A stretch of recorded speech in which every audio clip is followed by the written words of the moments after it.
What's going on, Twitch? Happy Monday, you guys. I wanted to thank you for joining me today, and I wanted to say that I hope your Monday is treating you well and that your week started off strong, and that you're going after your goals, and that your goals that the path is becoming more clear as the week goes on. That's what I hope for. Sometimes it can be tough going after goals when the path is not 100% clear, but we gotta press forward nonetheless. So, doing a bit of that myself today in the sim. Super excited about it as I venture into more of the unknown, preparing for my training day in middle of April. Still pretty good amount of time left to study lots of different sets of flashcards and read about systems and get to continue to get to know this airplane. Um, Looking forward to a little bit of some different things today. Start off with some pattern work in the Lear. I wanted to get a few laps in, see what kind of notes I can take, and in terms of power settings and continue to get familiar with checklists, try and get some memory items going. um, uh, I also wanted to take some notes on what the power settings were for the downwind base and final legs of the pattern. We're going to go back to Long Beach where we can track the ILS in. I'm going to be taking notes on N1, N2, fuel flow, and indicated airspeed, and see what kind of numbers we can replicate. And on final, let's see here. Yeah, we'll just kind of see what we can get to. Actually, I know that on final, generally speaking, trying to fly around 130 knots approach and then 120 knots ref. So we will shoot for that today. Be using track IR to kind of get that simulated natural head movement in the pattern. We'll see what we can get into, man. Let's get to it.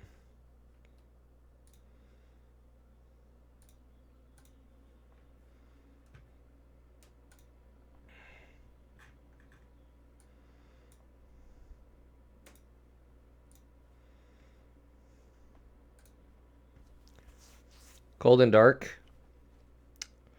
Um,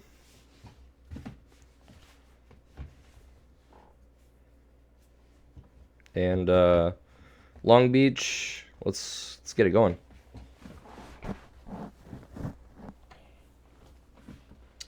All right. Oh, you know what? Time of day.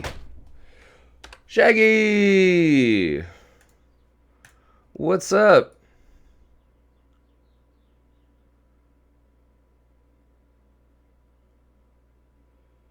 Let's see here. So right now, 24. Here we go.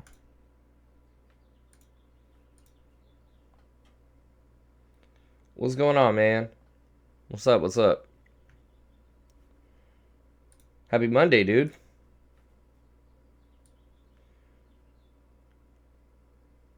Yeah, dude. What's going on, man? How's your Monday treating you so far? Hopefully your week start off good and strong.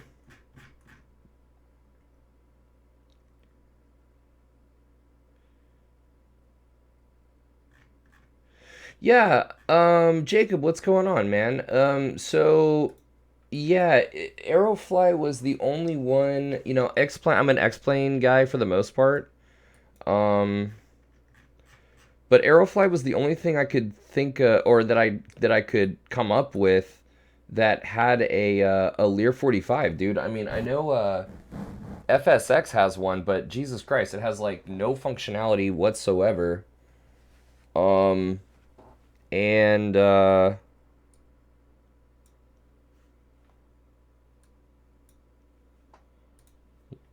and that's just no good, man. Trying to get used to this this airplane,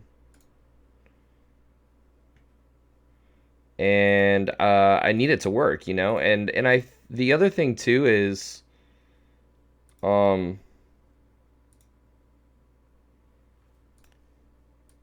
whoa, there we go, that'll work. Zach, what's up? Ayo, what up? Yeah, this isn't. It's an okay sim. Um, Definitely not my first choice, but I mean, it'll definitely do. Like I've had a good enough experience with it. I like it. I like the functionality. What functionality it does have, the Lear 45 does have, and it is damn representative, I would say, of the cockpit. So we'll get some SIC flying in as well. So anyway, yeah, Aerofly. This is an epic Monday.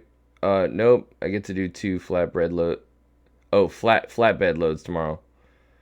Actually, I lied. This is an epic Monday because Cinnamom's lasagna is worth the hell I had today. What the hell, dude? That sounds bomb. Some lasagna. Damn, it's been a while since I've had some good lasagna, dude. That sounds dope. Zach, what's up, man? How's your Monday, dude? All right, let's get this checklist going. Seatbelt, shoulder harnesses, secure and adjust. Crew oxygen mask, including hoses and mic cords. Smoke goggles, checked. Circuit breakers set. In on the left, pilots. In and on the co-pilots. Gear down. Electrical system. Battery. Emergency.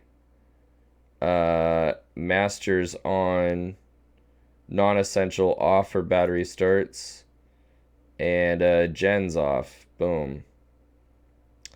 External power, APU, it would be beacon, master, on, test fire, left and right, APU start, winds up, and APU gen is green, boom, gen, APU bleed right there.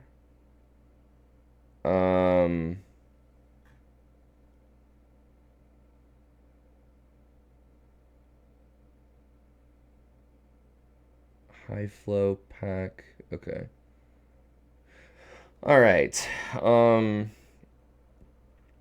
APU bleed on, pack on, and then bus tie. All right, cool.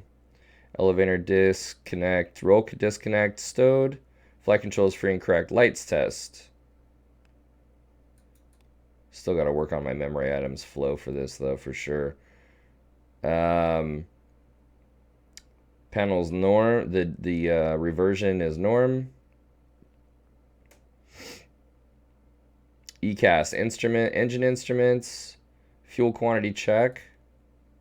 Again, super weird that we can't put in fuel.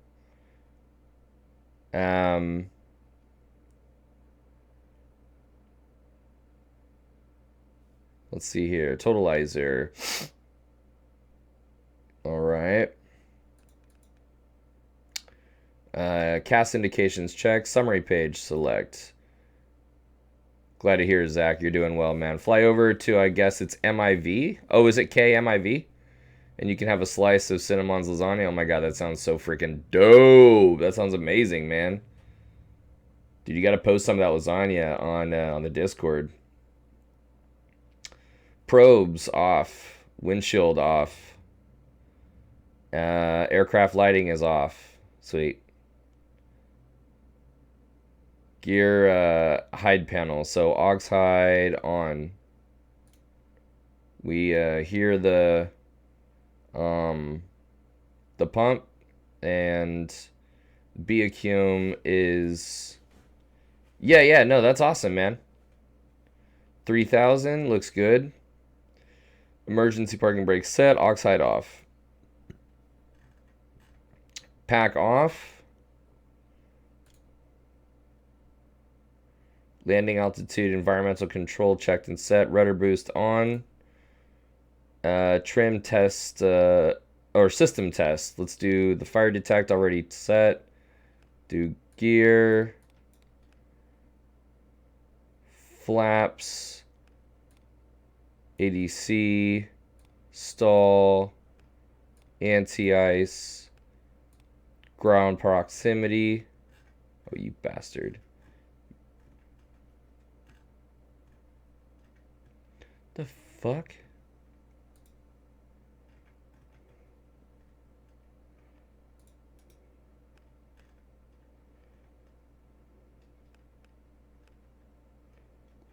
Fuck are you? What the fuck, dude?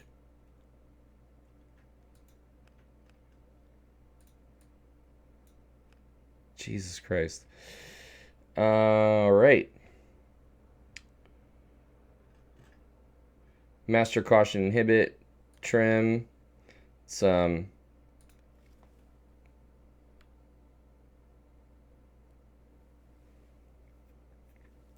fuel panel check, left and right engine computers on, and engine sync off. Where's that? Engine sync off right there. Altimeters set, standby instruments uncaged, and altimeter set 1, 2, and 3. FMS set, and takeoff data V1, VR, V2. So that stuff, very good. And avionics, all right. Starting engines, cabin door. Summary is up with good batteries. Check 23 VDC or 24 for the lead acid. Beacon strobe beacon. Emergency brakes set. Thrust levers idle.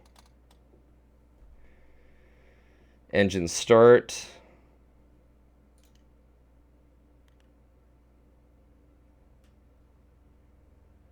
And 2 is coming up, and 1 is spinning.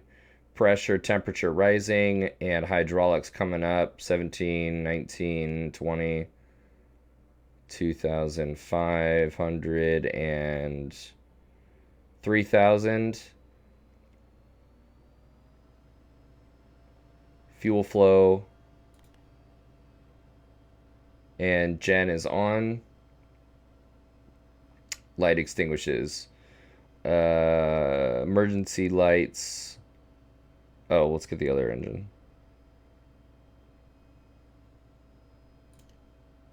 And ignition.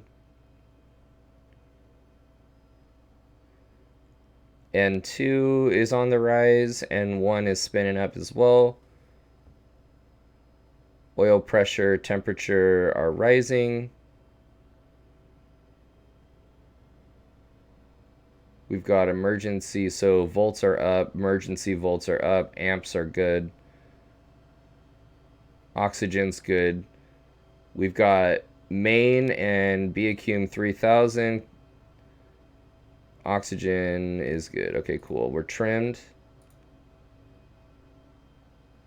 3,000 in the main, 3,000 in the brake accumulator.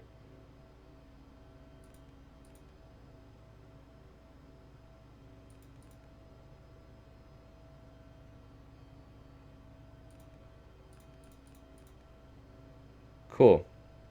Gens are on. Let's get the avionics on.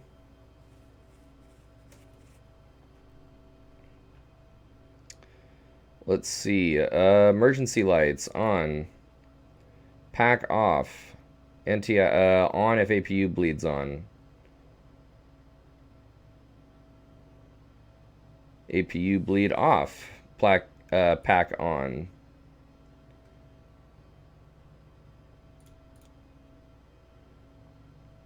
Bleed air system test. Check the first of the day. APU bleed is required. Emergency pressure check. Before taxi, circuit breakers in. In on the left, in on the right. Volts check. Battery's good. Manual mode governor checked. I still need to know where that is, but that's okay.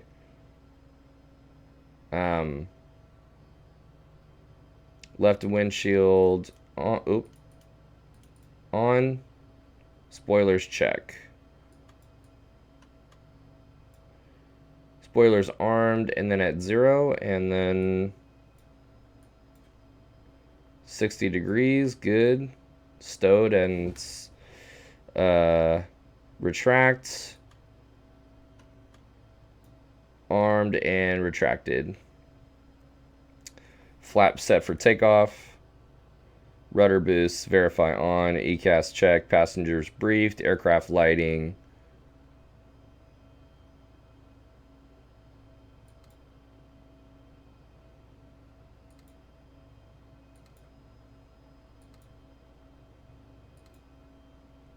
Let's throw it all on, dude.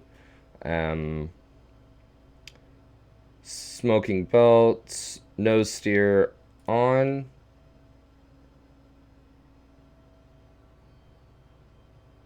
Sweet. Summary page. And we already checked the hydraulics.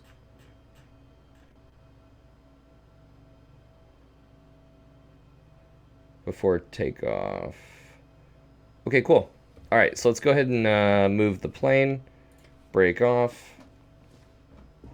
And go ahead and taxi it from this seat right here.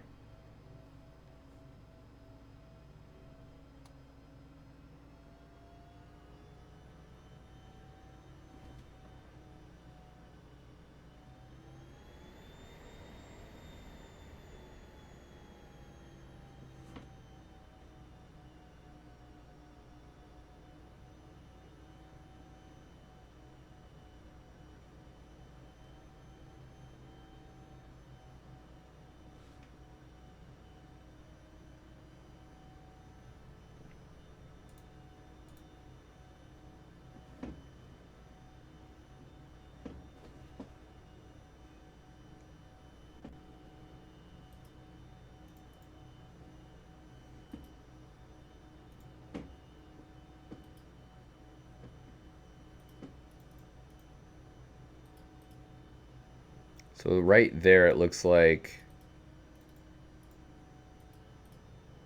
that little corner right there have the line going into the PFD thing.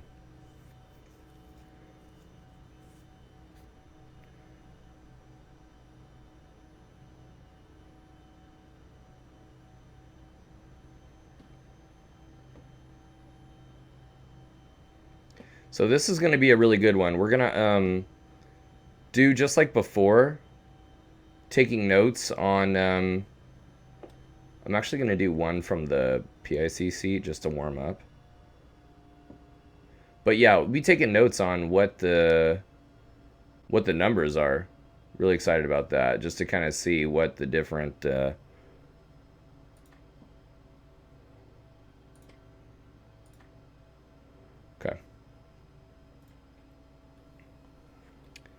Just to see what the data is. What the data is. So nose wheel steer, fly instruments, thrust reversers checked.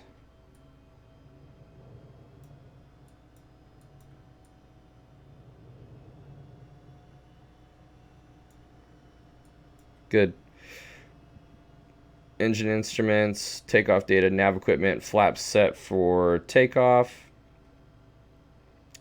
Trims were set. Crew briefing, high flow is off. Radar is required. Wing, stab, and nacelle on.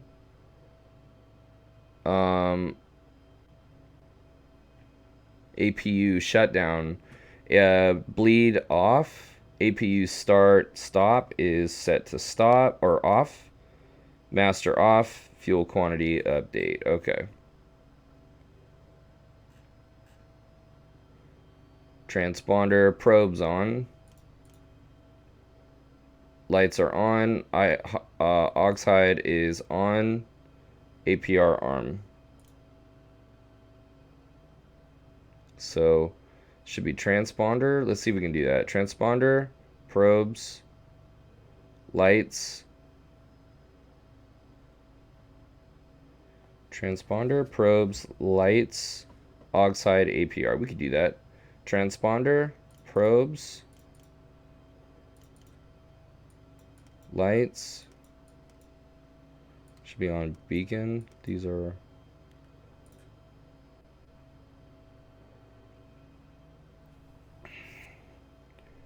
Oxide, and APR. We can do that. Transponder, probes, lights, oxide,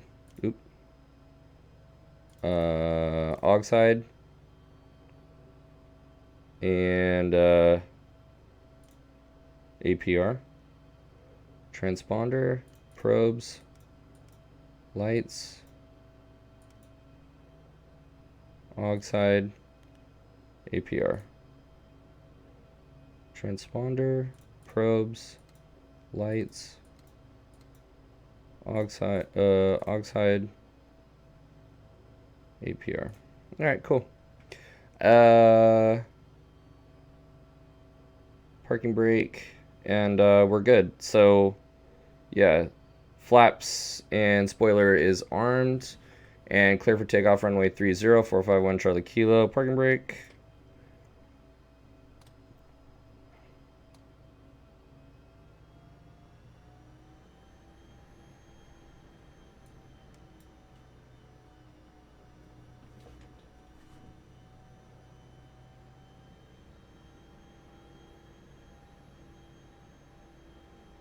And I'm gonna say 2,000 feet pattern altitude. I want to be able to. Oh, you know what? Let's set the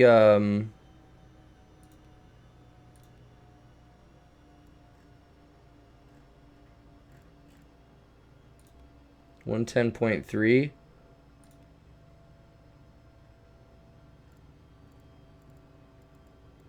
115.7. It's gonna be nav set to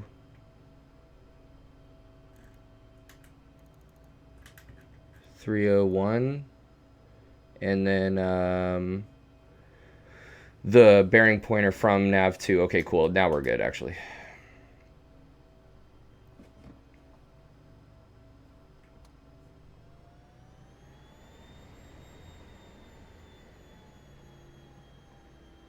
Flaps are set.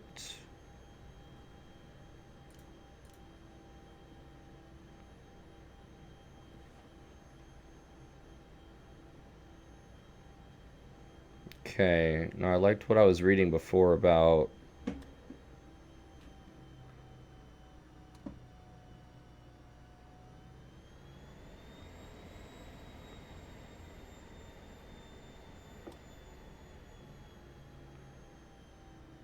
okay, let's go 40%. And then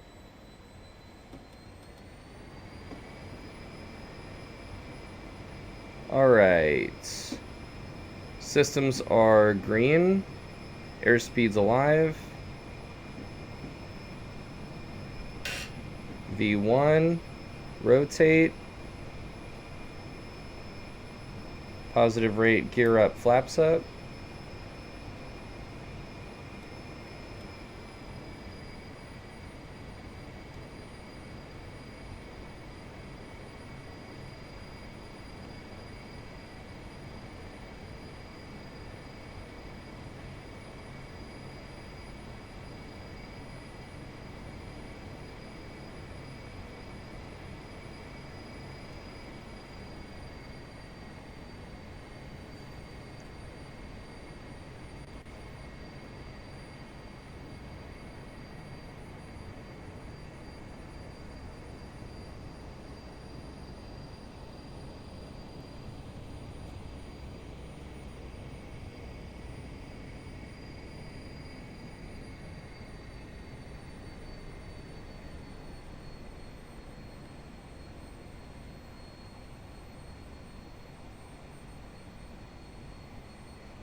Okay, I do want to be like 190 maybe, like in the downwind, or maybe 180.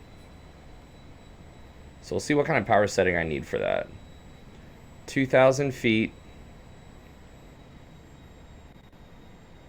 Nice little descent there.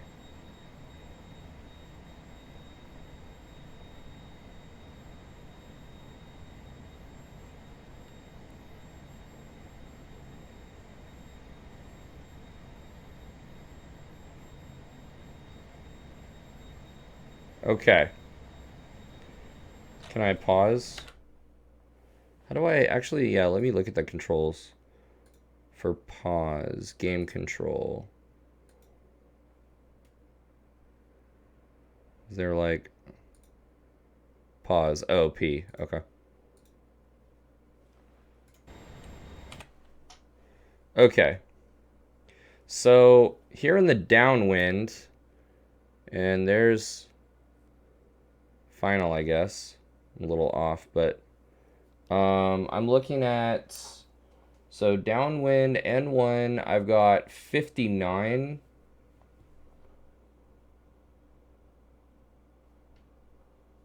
Hold on.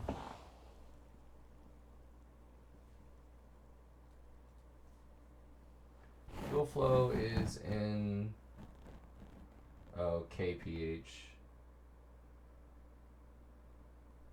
not in pph. That sucks. kph. I'm gonna have to convert that. And then indicated airspeed. So we're doing 190. Let's just call it 190. 193. N1 is 59. N2 is 71. Fuel flow is 200.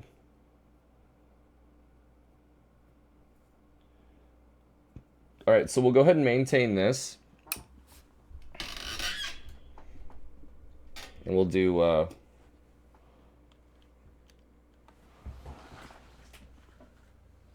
kind of warm in here. Hold on.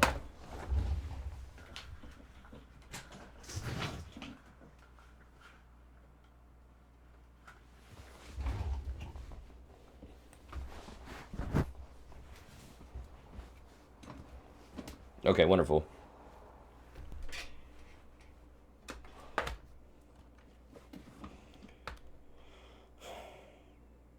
Oh, and then that's the other thing. So after takeoff, gear up, flaps up, yaw damper as required. See, I'm also not in the zone here. So got yaw damper on, spoiler retract, anti-ice, thrust levers, wing stab on, nacelles on, landing taxi light off, and left and right ignition off, APR off. Cruise.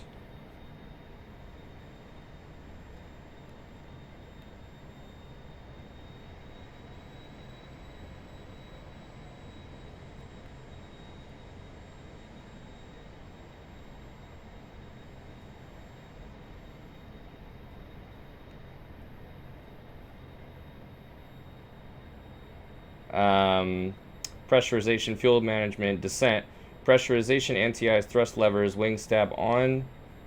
See if 59 is too low. Needs to be like 70.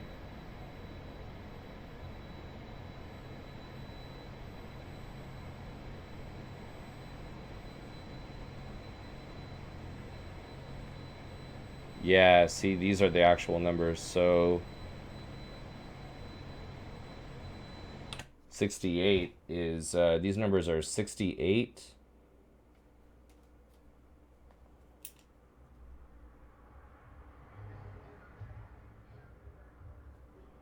$68, 70, 78. And that is 310.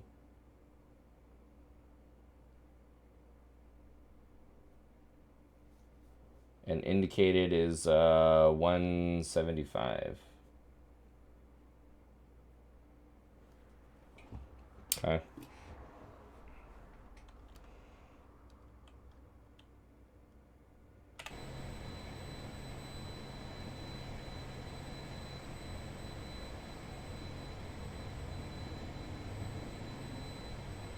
Alright. Altimeters. So thrust levers, wing stab on, nacelles on. Also degrees. It looks like it's like 6 degrees pitch up. Interesting. Or 5. Altimeter set, recognition lights on.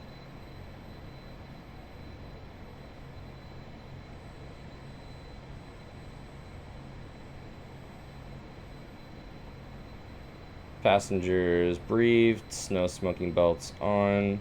Landing data, get that high flow off. Engine sync off. 19,000 pounds, we're 132 approach, 122 ref. 19,000 at sea level, 68 is 2,700 feet of roll. Before landing, spoiler arm. Flaps 8.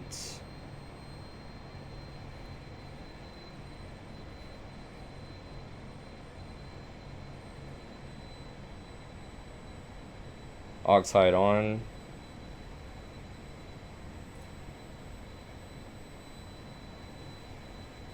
Gear down.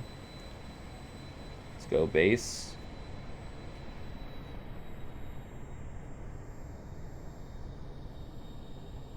Let's go flaps 20 actually.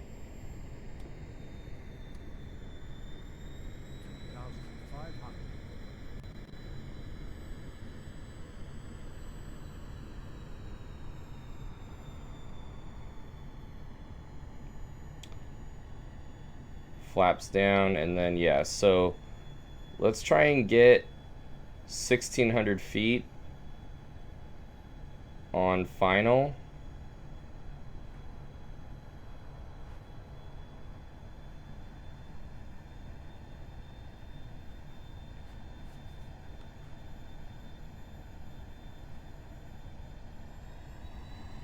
Matter of fact, let's see if we can just get down there to 130.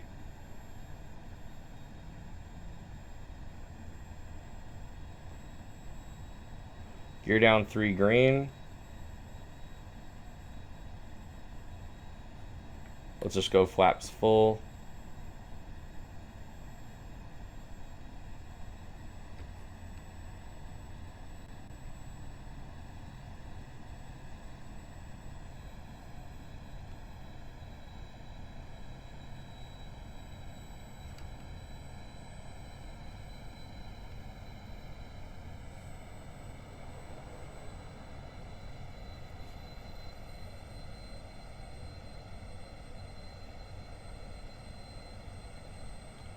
I really like that. Boom.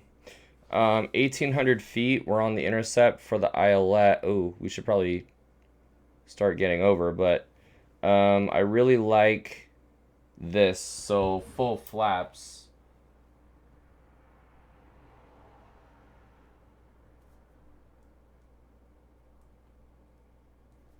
Full flaps on base. We are 71. N2 is 80. Fuel flow is 355.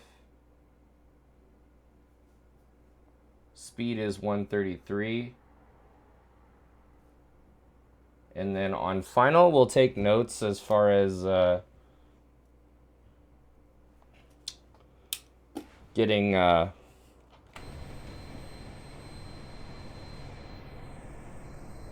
122.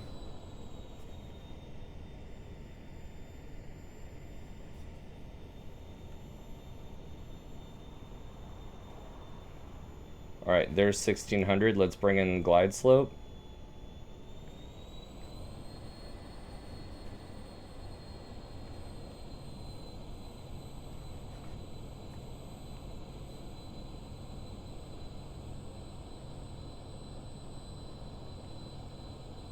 Glide slope, actually, we're a ways out. It's gonna be the marker is or the nav 2 bearing pointer should be 196, so there's a little ways to go. But I do like this as well. In fact, I am going to take that note. Oh, you know what? We should do this. Oh, we should take notes on the final approach fix. Yeah. Because right now, we should actually be 133 right now. So what was that? 71, 83, 55?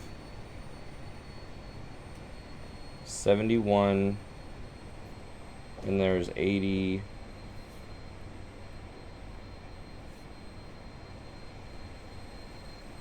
Here comes the glide slope. And we want to remain on speed for some time.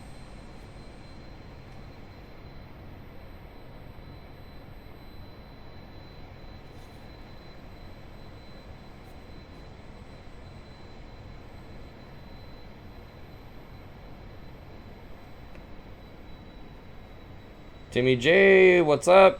Happy Monday.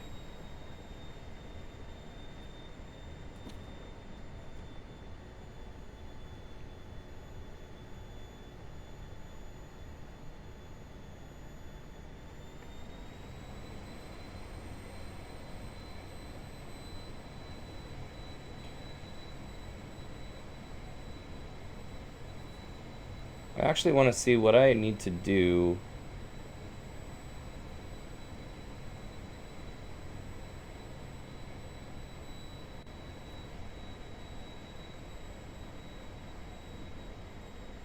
Alright. So let's get back on glide slope. Let's scoot over.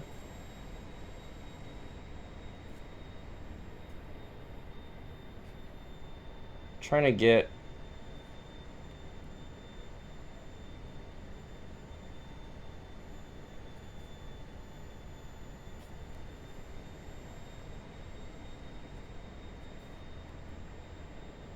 That's it right there. It looks like 1,000 feet per minute on glide slope on localizer-ish. So one on final on the descent, it looks like 57.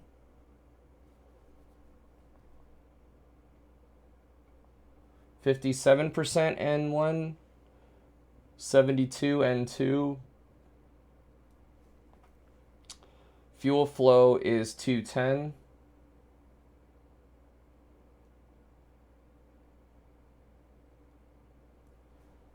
And 123 for indicated. Full flaps gear down. And now we just pretty much ride this in. You're a new streamer to Twitch. Welcome. Yeah, I'm pretty new myself as well. Share the love of subs.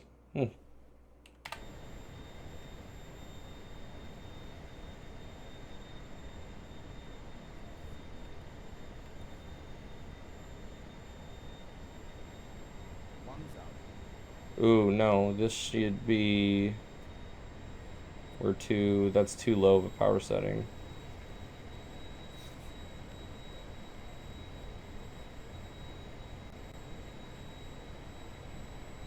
See, there we are back on speed and on slope, but we had to bring it to what?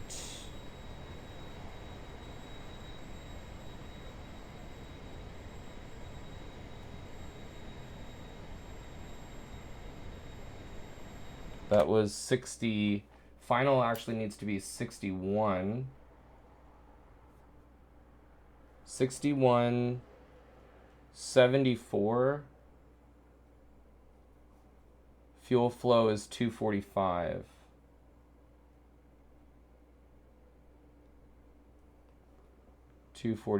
And that's 123 and 124. We'll just leave that. Okay.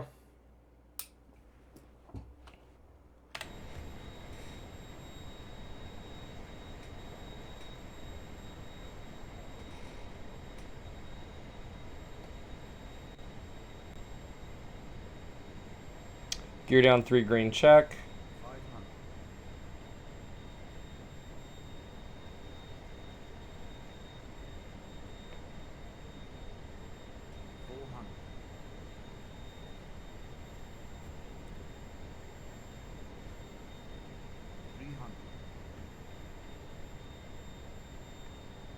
Power setting's really good, actually. It really, like, I feel like I could adapt really well. So what is this? 57? 61. Okay. Yeah. 200. Because, yeah, see, we're below and slow now, so I think it was 61. I need to ride 61 and one all the way in. 100. 50. 40. 30. 20.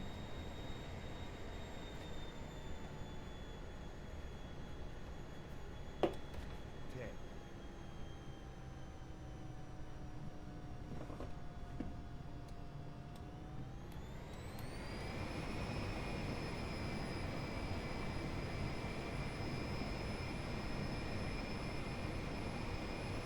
Positive rate, gear up, flaps up.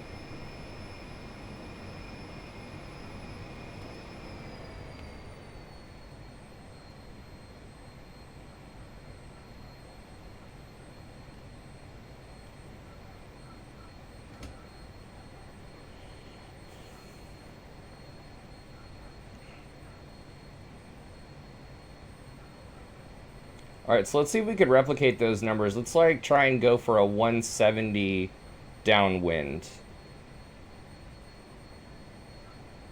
Go around, autopilot, disengage thrust levers, take off as required, flaps 8, gear up.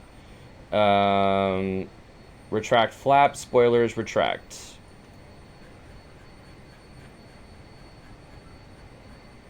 After takeoff, gear up, flaps up, yaw damper as required. Spoiler retract, anti-ice, thrust levers, wing stab nacelles on.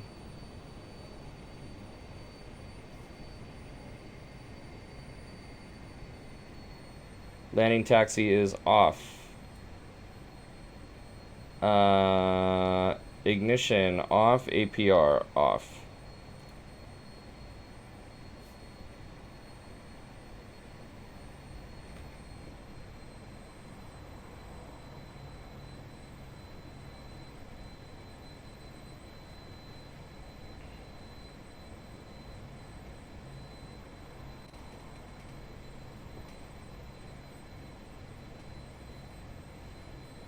Cruise, right, pressurization, fuel management.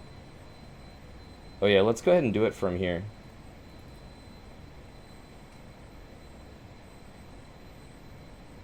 Oh shit.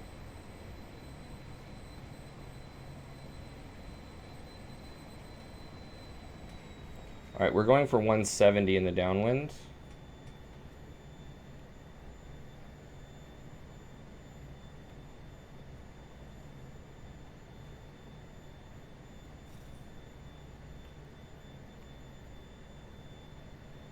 (2,000 feet), 170.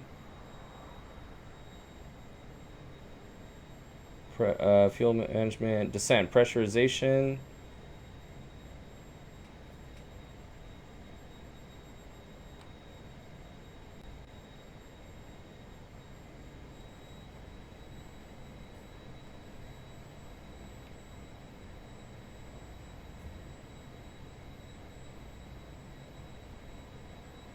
Okay, so I feel pretty good about this. Let's see what those numbers are. First of all, we're doing 173 indicated again. Downwind, 173. N1 is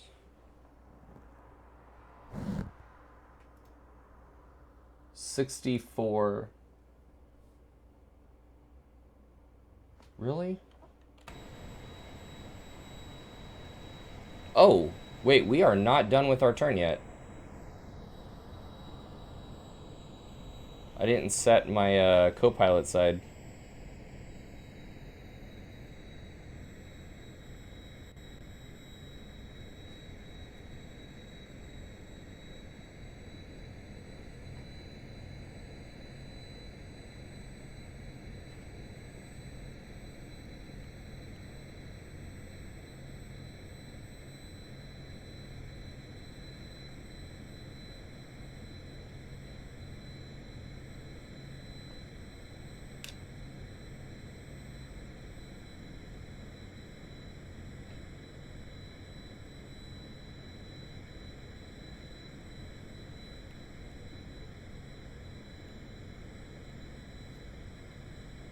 All right, cool. I actually like this. We're actually 180.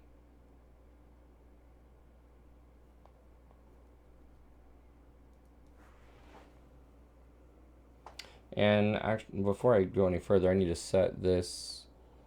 Um,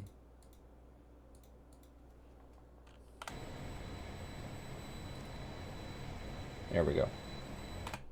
Okay.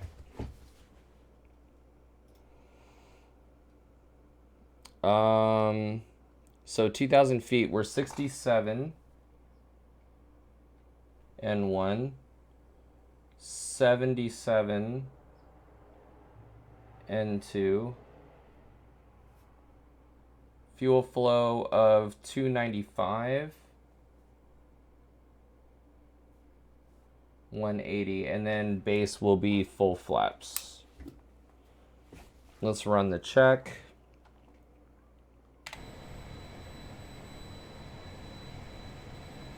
Altimeters 1, 2, and 3. Recognition light on. Passengers brief. Smoking belts on. Fuel quantity checked. Oh shit, we're climbing.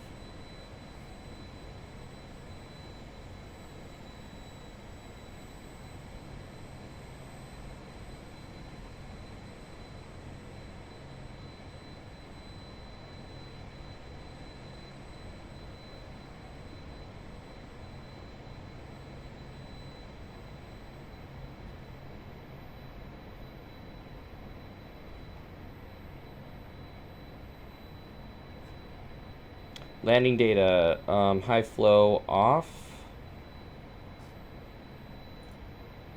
Okay. Engine sync is off.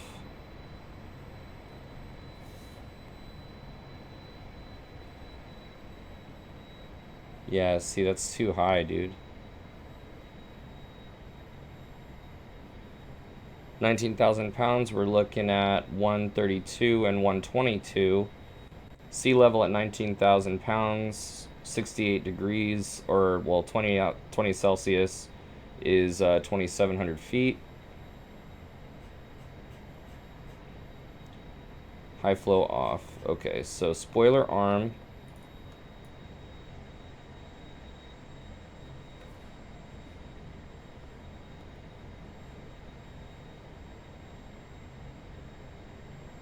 Flaps. Aux hide on. Gear down. Taxi lights as required.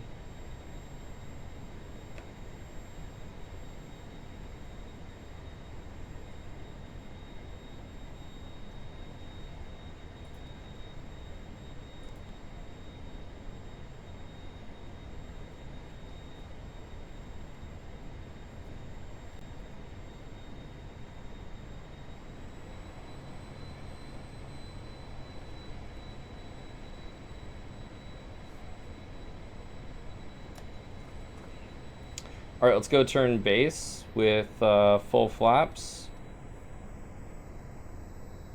And last time it was N171.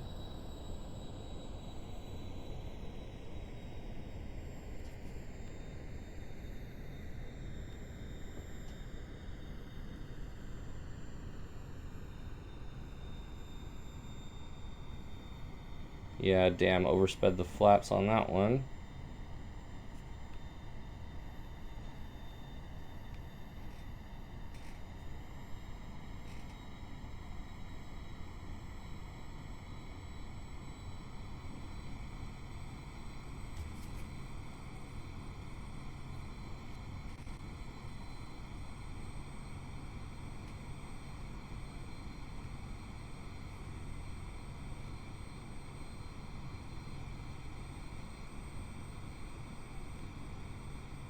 So, gear down, full flaps. Spoilers armed. Aux hide is on.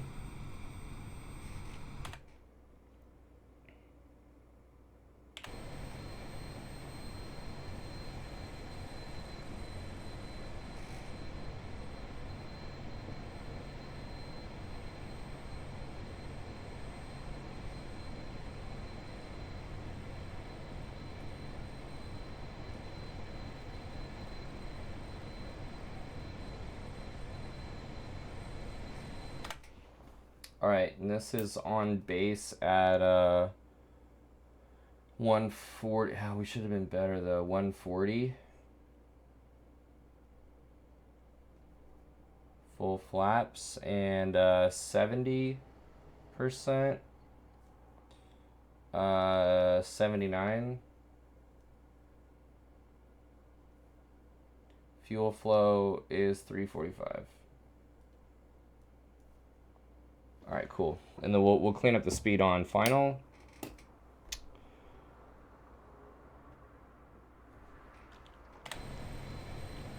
Flaps down and then go around. We'll turn to intercept the final approach course 330.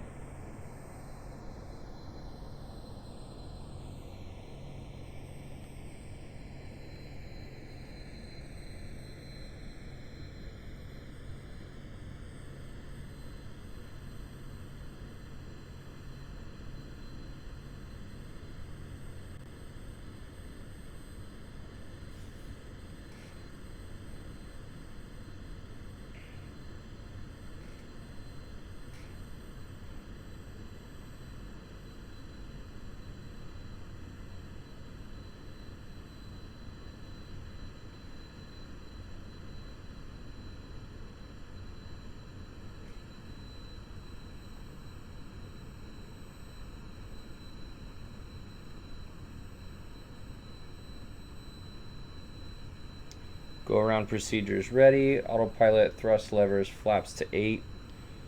And gear up when clear of obstacles.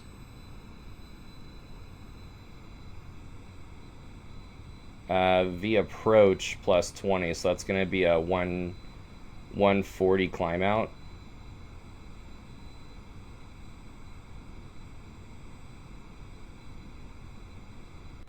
It really likes that 68% though. Let's see, because before I had on base, I had 71, but it seems really happy here at 68. 68% and 78%.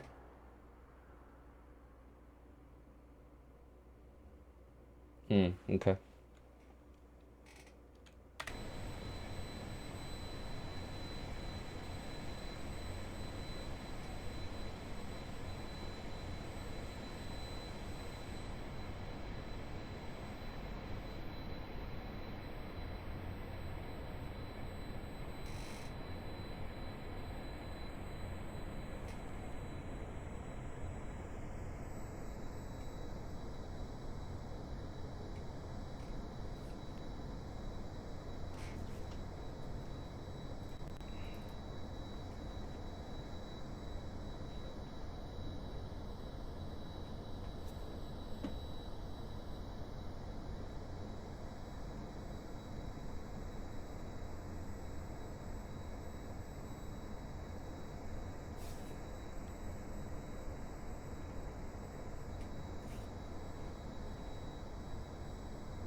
Last time I had 61 N1.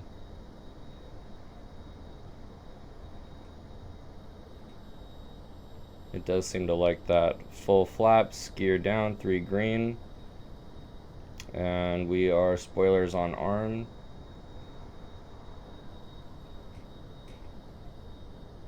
Slow down to ref. Let's just start really working our way down.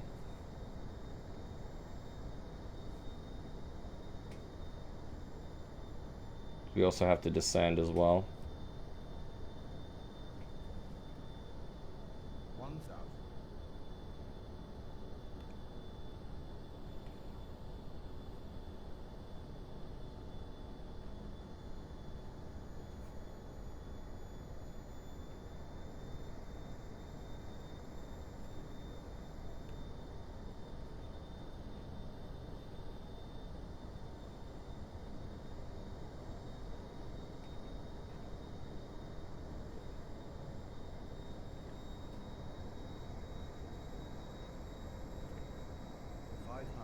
Try and get that glide slope back.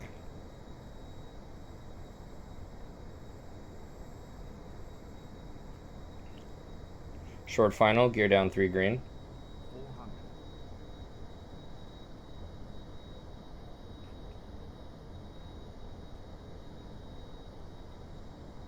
300.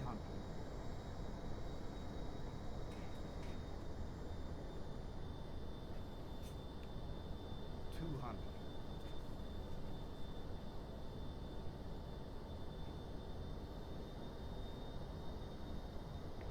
100.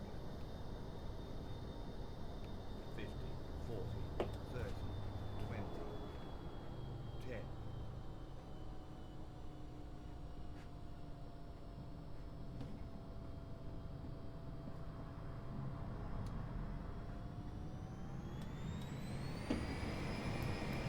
Flaps 8.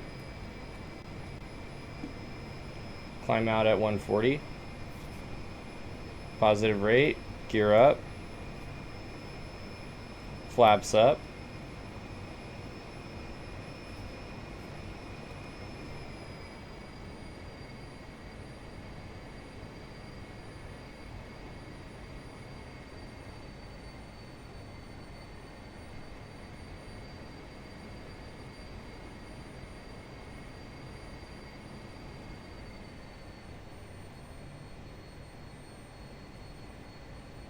Alright, go around. Autopilot disengage. Thrust levers. Takeoff as required. Flaps 8. Gear up. Spoilers retract. Okay.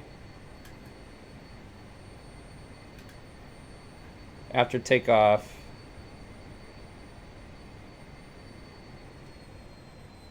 gear up, flaps up, yaw damper as required, spoiler retract, anti-ice, thrust levers, wing stab on,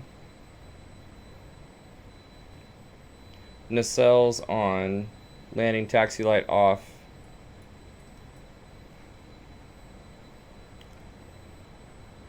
Ignitions are off.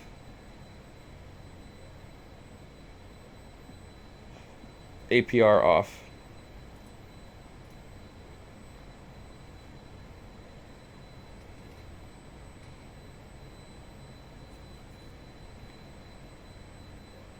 All right, climb, transition, altimeters 1, 2, 1, 2, and 3.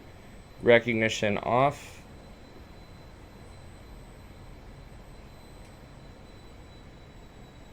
Oxygen checked.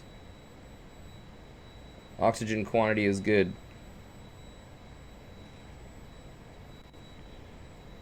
Downwind. Should be 67 or 68 or something on the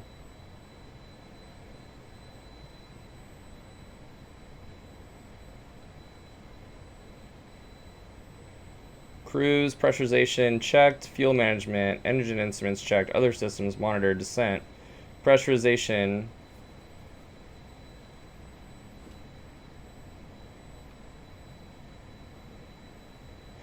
landing altitude, anti-ice, thrust levers, wing stab on, nacelles on, checked.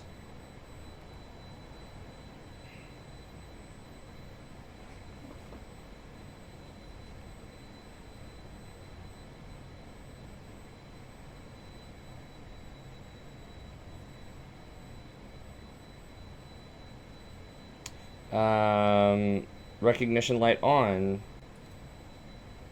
Passengers brief. So smoking belts on. We have the localizer. We also have glide slope. Fuel quantities. Landing data. Approach. Briefing. High flow off.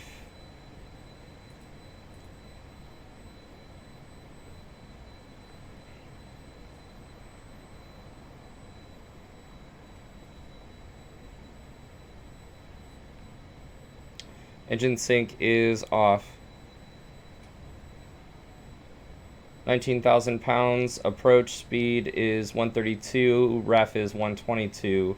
19,000 pounds, 20 Celsius. Sea level is 2,700 feet. Spoiler armed. Checked.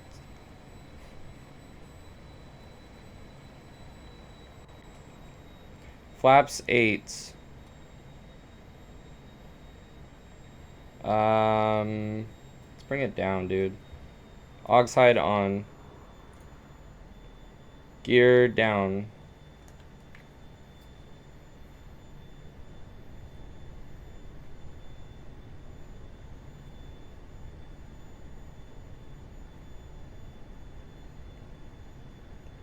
Landing taxi lights. Flaps down as required.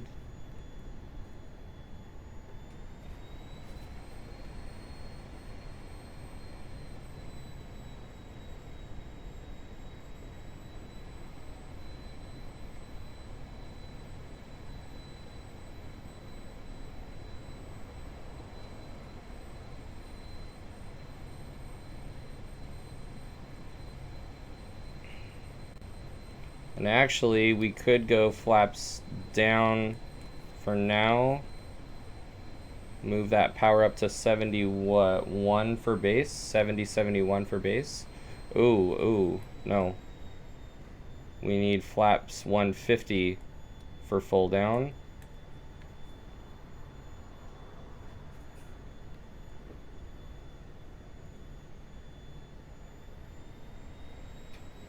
And we need 71.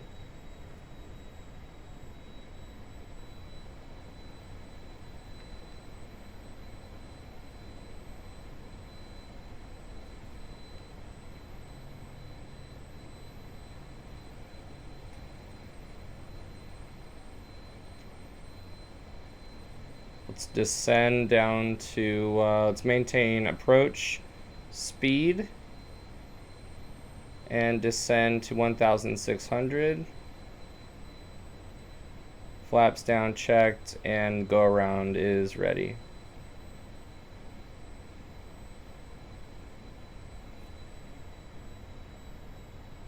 So here we are on base. Let's try and get to 1,600.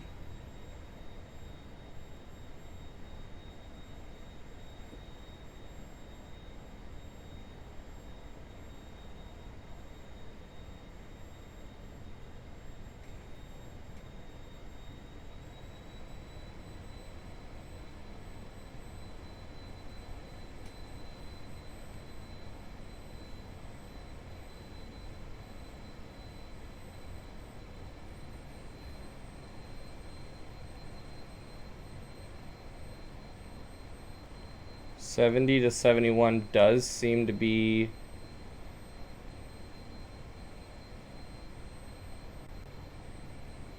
let's go back it off 70. Take it over to 330.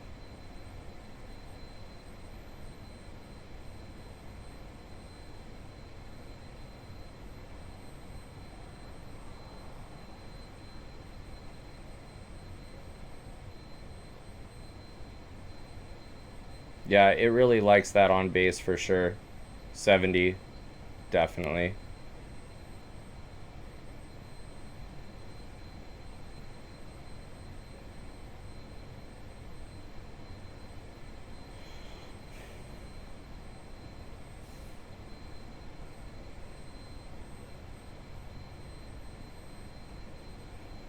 Let's work our way down to 1,600 and approach speed.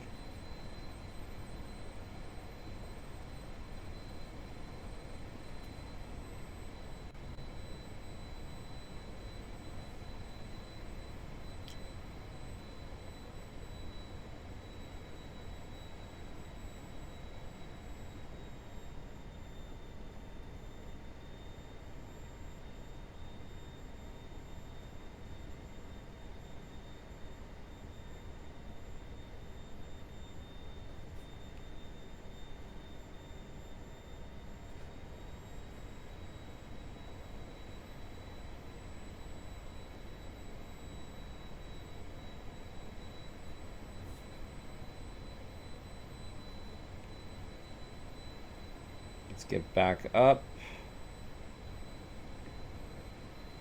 Flaps down, gear down.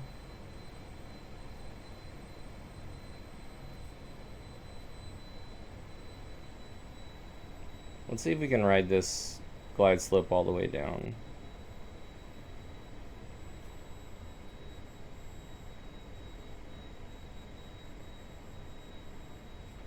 A little bit of a dive for it in order to get back to approach speed.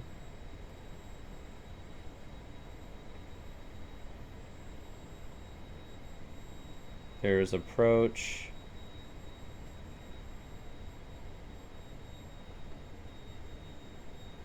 Or, yeah, approach speed.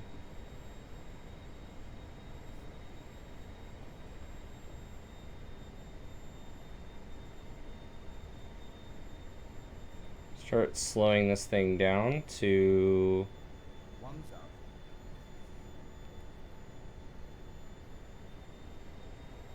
try and go a few knots above ref on slope.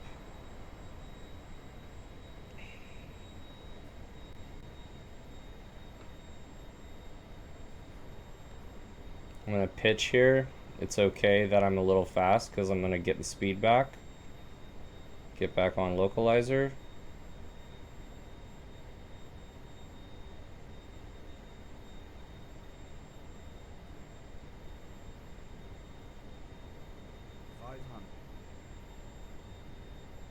Oh.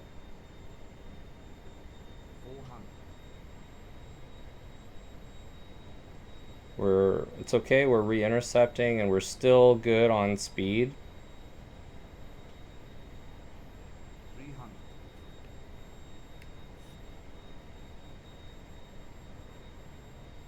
I like it. 200.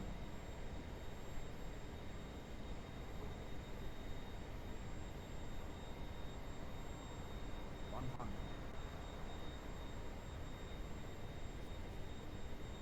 50, 40, 30, 20, 10. Could have been a lot smoother with that one. Alright, go around. 8. And rotate. Positive rate, gear up, flaps up. Go around, autopilot, thrust levers, takeoff. Flaps 8, gear up, climb at V approach, clear of obstacles, V approach plus 20. So there's our 150 speed right there. Spoilers retract. After takeoff, gear up, flaps up. Flaps up, gear up, flaps up. Yaw damper is required. Oh shit, wait. Yaw damper is required.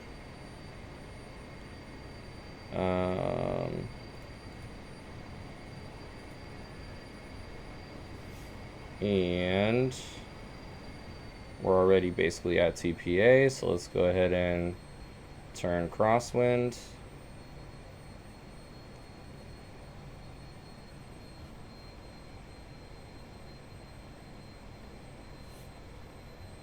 That 70% mark seems to be right where I need to be for most things.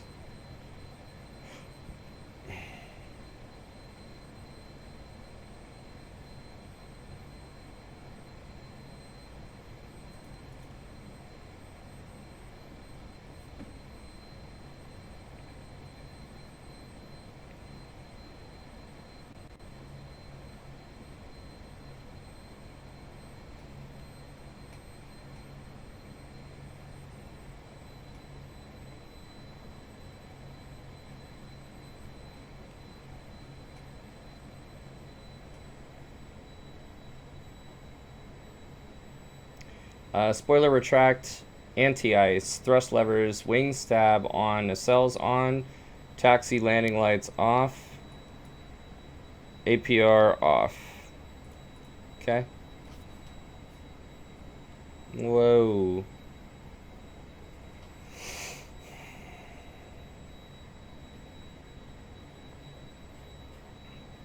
Climb.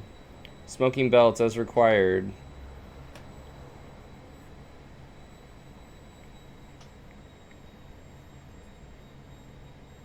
Pressurization check. Altimeters 1, 2, and 3. Recognition lights off.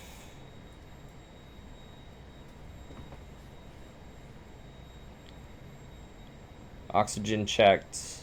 Cruise, pressurization, fuel management, engine instruments checked, other systems monitor. Volts are good. Emergency volts good.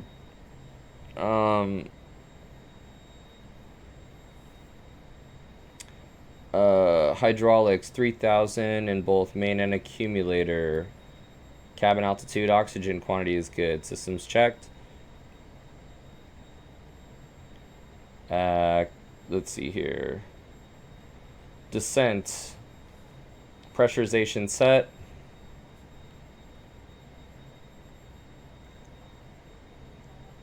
Let's go flaps 8.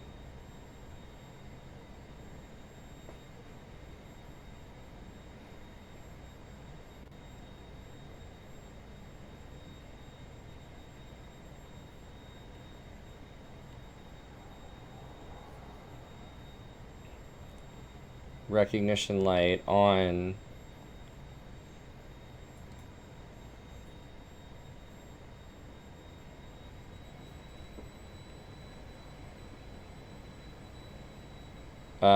Passengers briefs, no smoking belts on. Fuel quantities, landing data, approach briefing, high flow off. And this will be the full stop for the fuel quantity. Approach setup, high flow off, engine sync is off.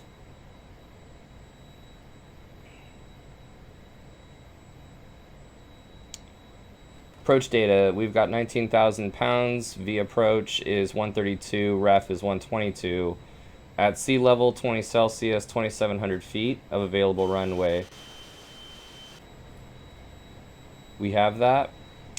And, oh. Do not climb.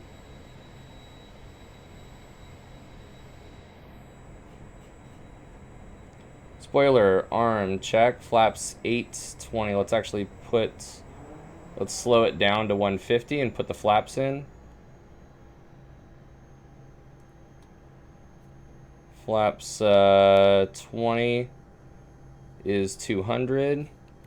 And then we've got 150. Put the gas in with the gear down.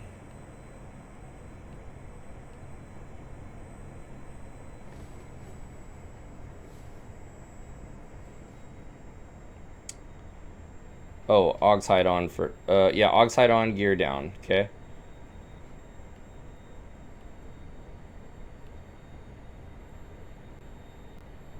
Landing taxi lights on, flaps down, and then go around ready to go. Let's take it down to 1600, turning base.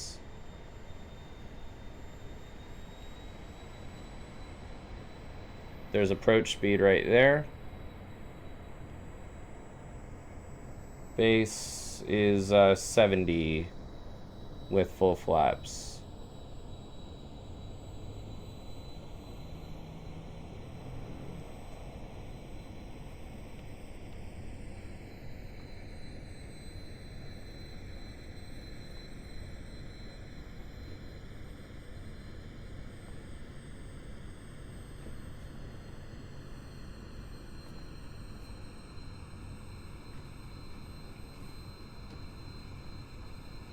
Yeah, really likes it. Even 70 or 69 maybe.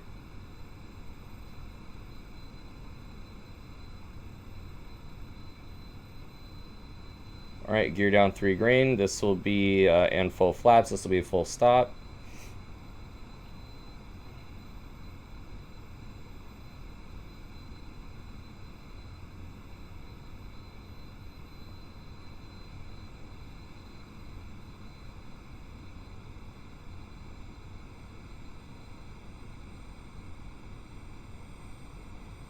Auto spoiler is armed.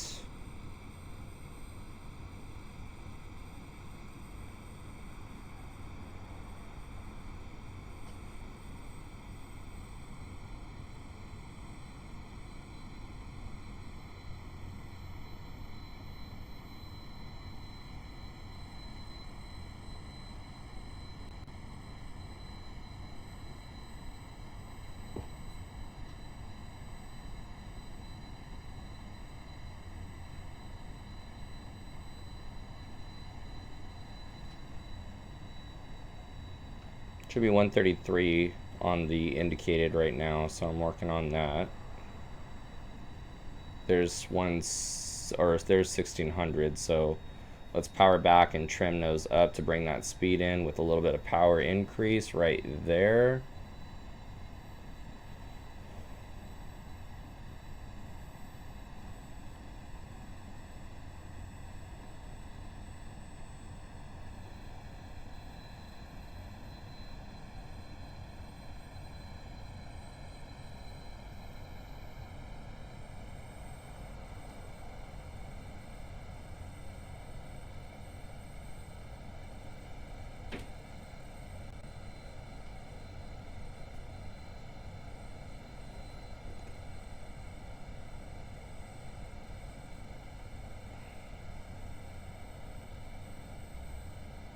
Okay, and as we bring in the final approach fix, gear down 3 green check.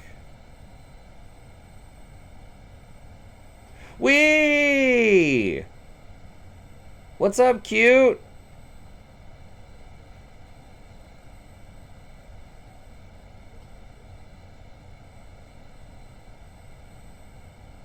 I've been practicing in this. Hi, I've been practicing in this, writing down the data. This, right, let me show you here. This data right here, what the engine stuff is doing, like this number, that number, the fuel flow number, what the corresponding airspeed is. I just been taking the data, writing it in a table, and seeing what kind of consistent numbers, you know, I can come up with. That'll help a lot with training and making sure that you know, I stay ahead of it. And I don't know how true to real life these numbers are, but we'll see. I think it's probably somewhat close. I know in other planes, those numbers in the top are like percents. Those are not terribly different percents than what I'm used to seeing. So like they do make a lot of sense. See, like this right here, this is perfect. So what is this?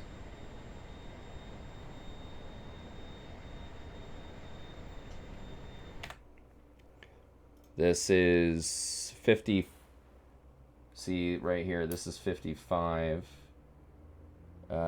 Should be actually 56. 56%. 71. Fuel flow of 195. And 123. 123.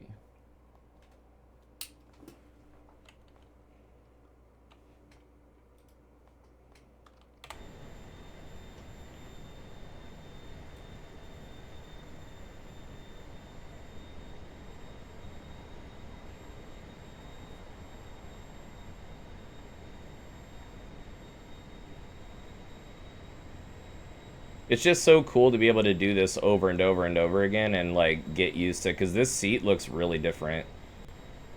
And I can work on, this is like the most crucial part right here. Like, what do the numbers need to be for me to give, you know, an advantage down at the ground? 500. You know, like I keep losing it. Damn. 400. Gear down 3 green.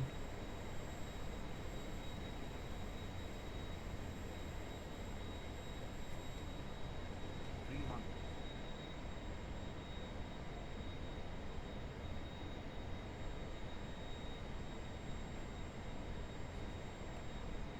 200.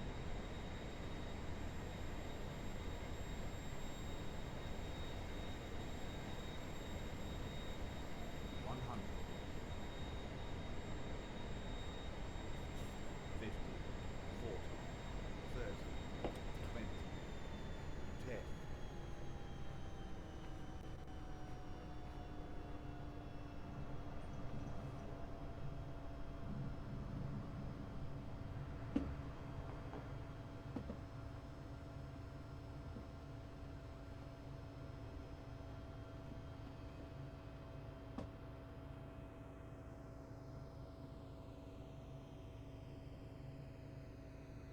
All right, spoilers retract to 0.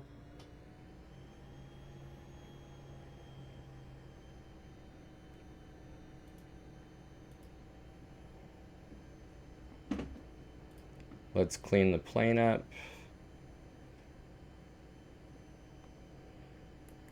Flaps up.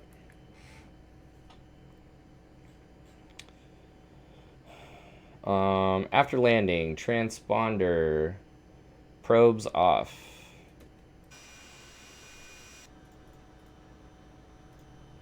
Probes off. Wing stab, nacelles off. Lights as desired. Spoiler retract. Flaps up. APU on. So that would be master on, start on, and then when the gen is on, boom, gen, bleed, on, and then summary, check hydraulics are good, aux hide off, and then shut down. So it's going to be parking brake on, master, avionics masters, windshield, anti-ice off, emergency lights off, nose steer off, thrust letters cut off,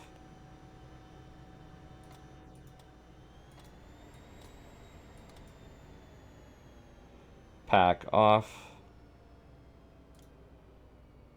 FMS off,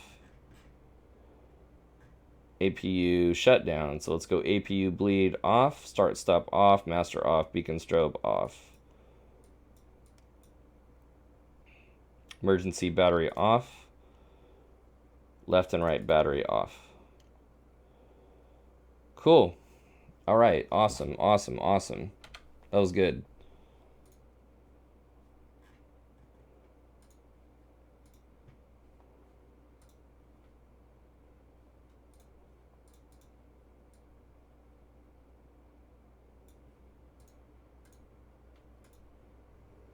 Nice. All right, be right back. Quick water break.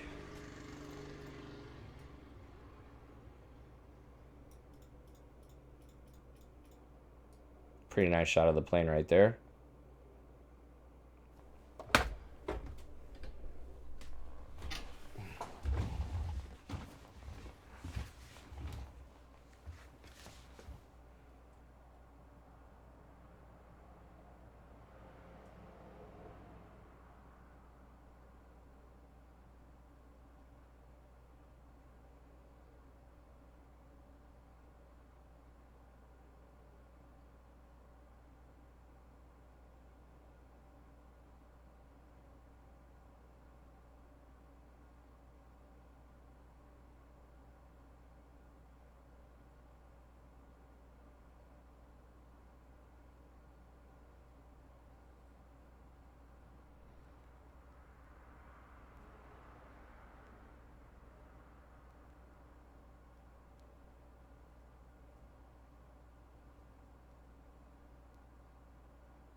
right. Little water break, little bathroom break.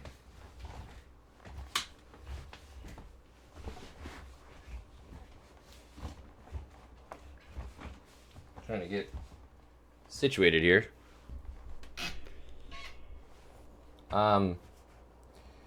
Yeah, Kate.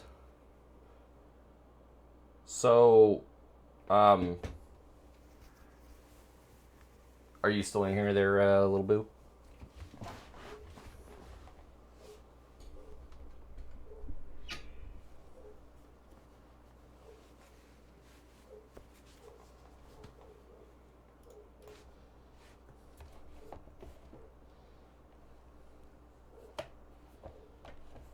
Oh, this is pretty cool. Look at the spoiler on.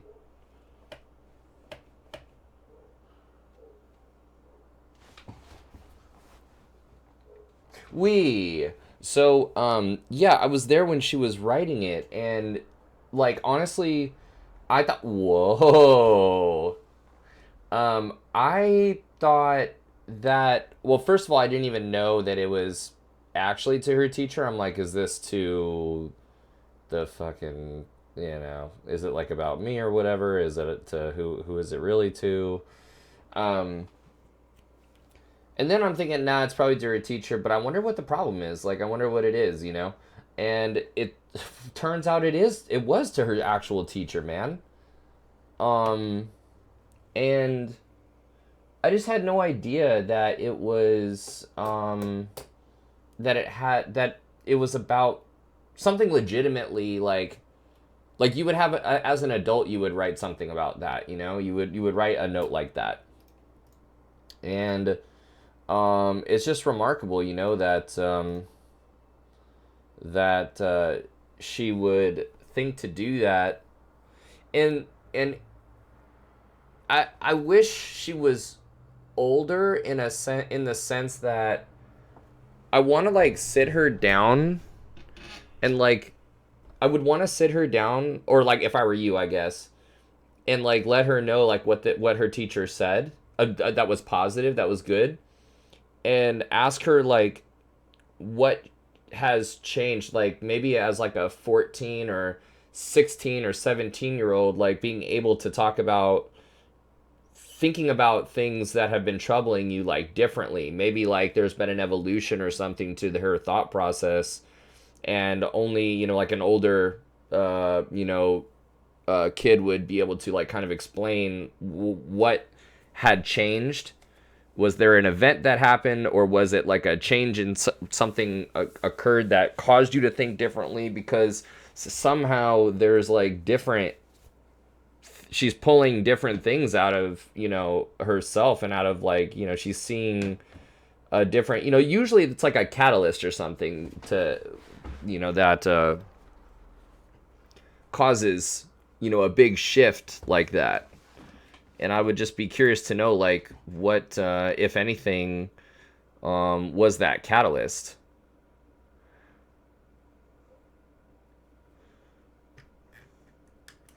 Because obviously it's a huge turnaround to not only be healthy and doing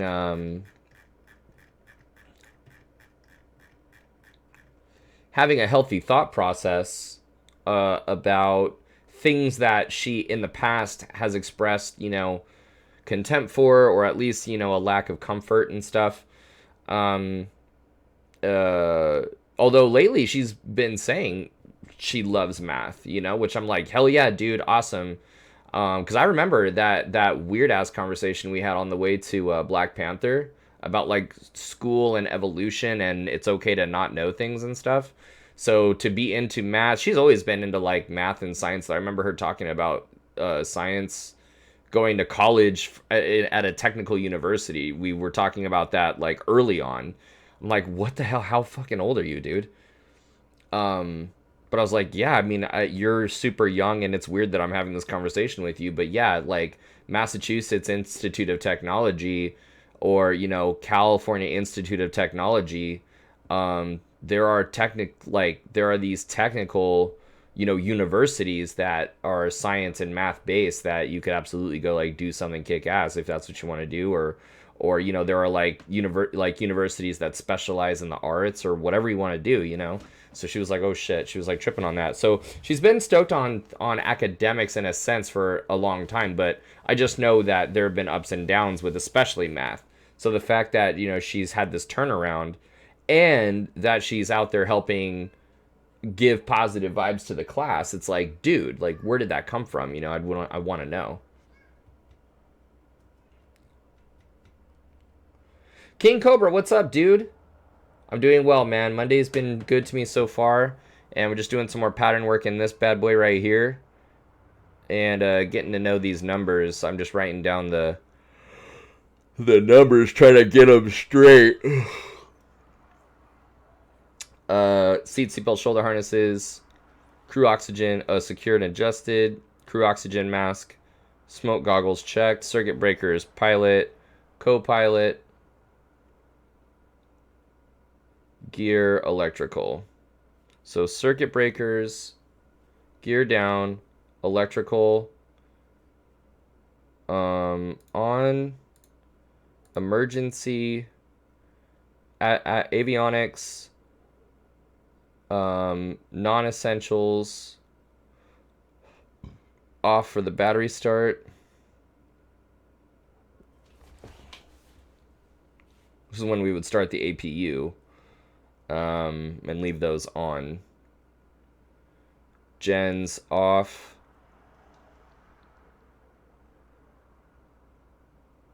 Oh, and avionics would both be on as well, actually, for the APU start, and the non-essential would be on. Generator, external power, APU. Let's do it. It'd be beacon on. Master. Fire detect. Start. Gen is on. Bleed. Pack is on.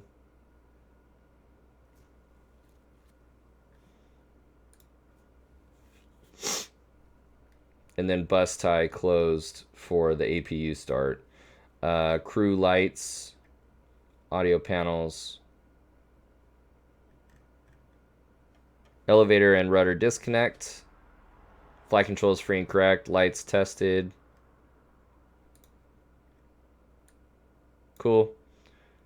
And let's do it. Reversions, norm, lights, reversion. So elevator disconnect, flight controls, lights, reversion. So and then ECAS. So the first one, we got circuit breakers, gear, electrical. Let's try that again.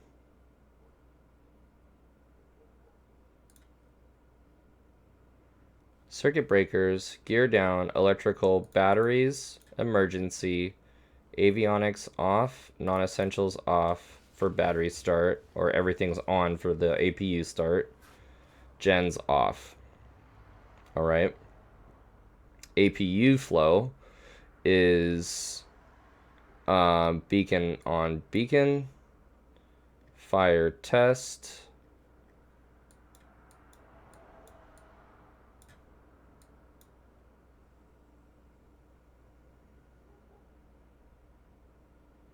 many jobs not being held because of the lack of skills not taught. Oh, dude, King Cobra, 100%, dude. Yeah, we definitely had that talk with her as well. And that's absolutely true, That's absolutely true. APU master on, start on, generator on, bleed on, and pack on. Very nice. Bus tie is closed. Okay, so that was... No. Dude, I couldn't agree with you more, man. I couldn't agree with you more, or I couldn't agree with those stats more. So circuit breakers, gear down, electrical. Let's try that again.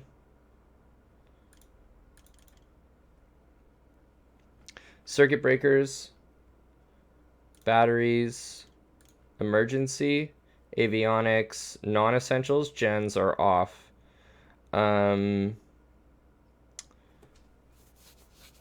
It was that and then APU, right? Yeah, AP. Okay, so circuit breakers, gear down, electrical on, APU. Let's go beacon, fire test, APU master on, start. Generator comes online, boom. APU flow or bleed is on, and then pack is on. Sweet. Okay, so we got that. So that flow this way, bam, across.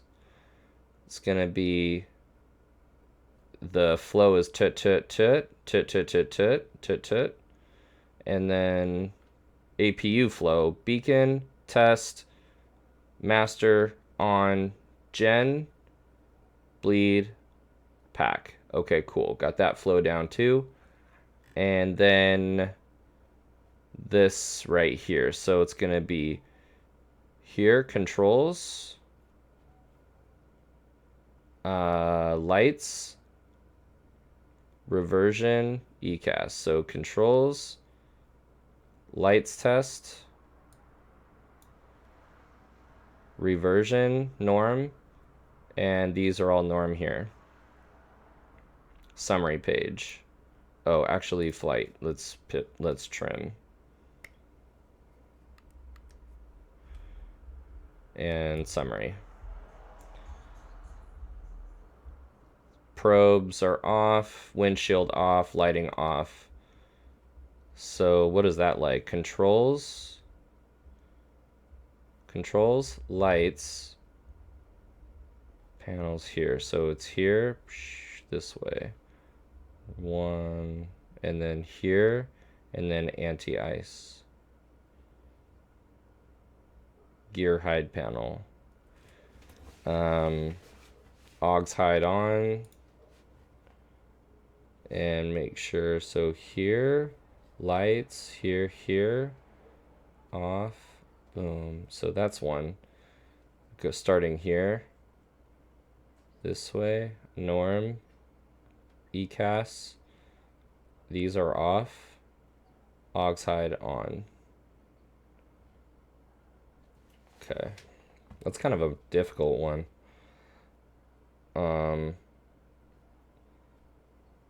And pressure, aux hide off.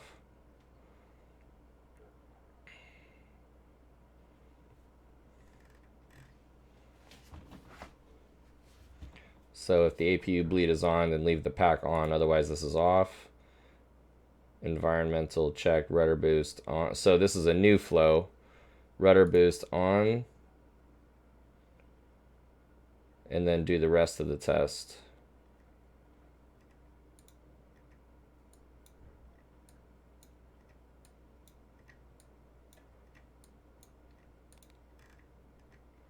Okay.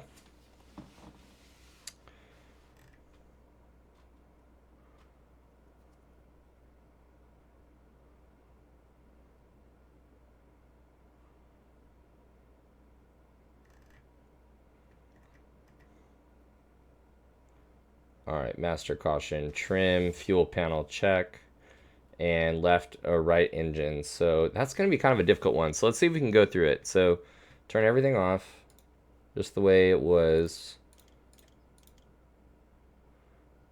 And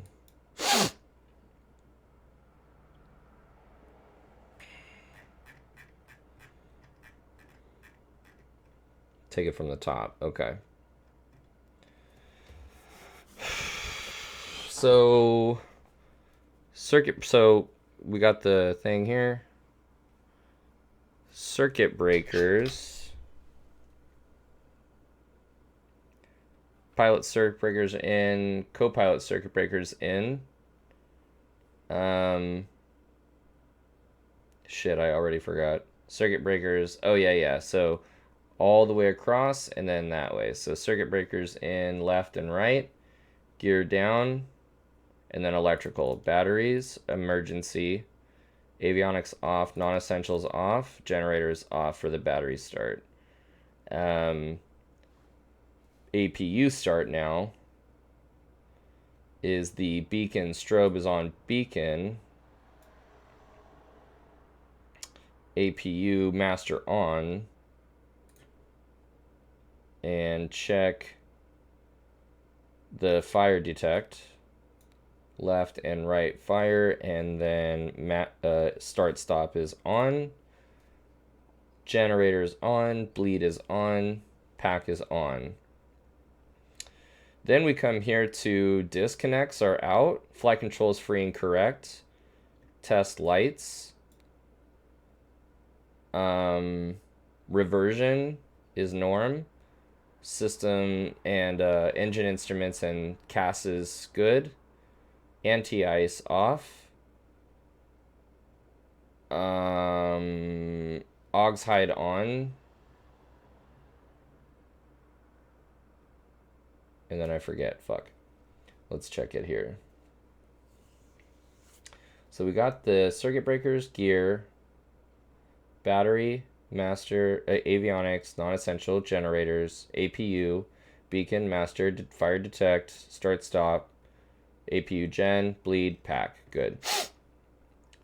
Disconnect, lights test, reversion panels, ECAS with all that stuff, probes and windshield, lighting is off, okay. And then aux hide on. Oh yeah, so we turn the aux hide on. BAQM is 30,000, aux hide off.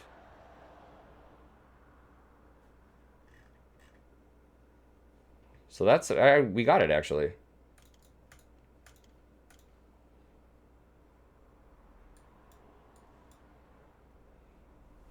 Yeah.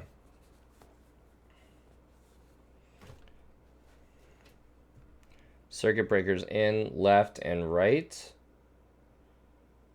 Gear down. Electrical, battery, emergency, avionics off, non-essentials. And there you go. Generators off. Start the APU. Beacon on beacon. Master APU master. Fire test. Start stop is on. Gen. Bleed. Pack. Disconnects are stowed. Flight controls are free and correct. Check the lights. Reversion. Engine instruments. The CAS. Summary page.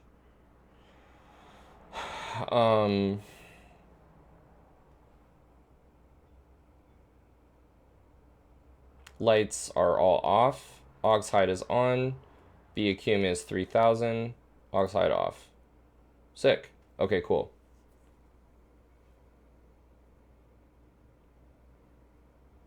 Parking brake is set. Okay, so new flow. Rudder boost on.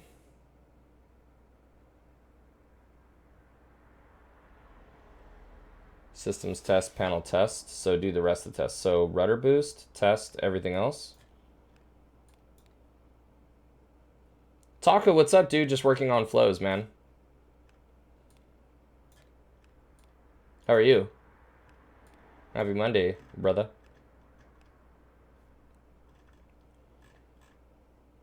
Master caution. So boost, test, master caution, trimmed, fuel. That's an easy one, actually. It's just swoosh. Swoosh.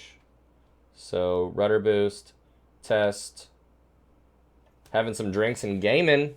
Dude, I'm going to join you, actually. I'm going to go down to CVS and get a chaser, dude. Kill this celebratory Captain Morgan that my lovely lady got for me. Get some Fallout 4 going. But already been doing some mad laps, mad number of patterns in the laps in the pattern in this thing.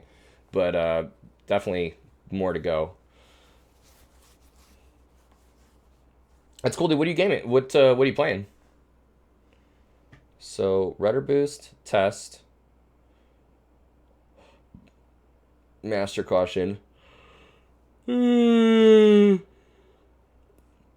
then computers on, ignition. Oh, engines. Computers on, ignition, or engine sync is off. Altimeters set. 1, 2, and 3.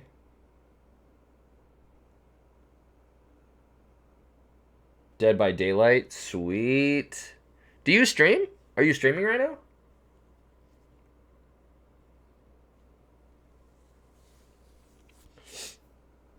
FMS, takeoff data. Let's get our takeoff data. Avionics. Okay, starting engines. Cabin door, summary page. Beacon strobe on beacon. Parking brake set. Thrust levers idle. Engine start.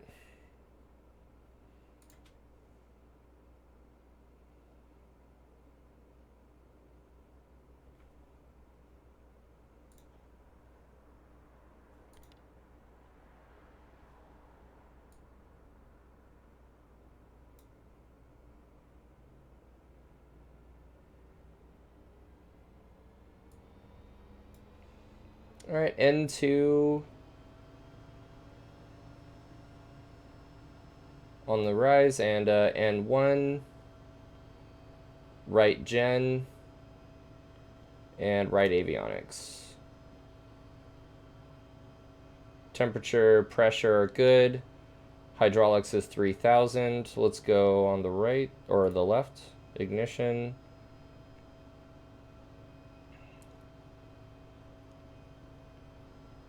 Starter's engaged. You got the ignition up there. ITT rising. N2 is rising. N1 is rising. Oil pressure, temperature rising.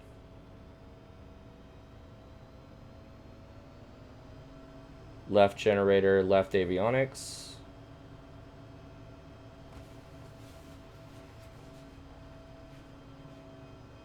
Excellent.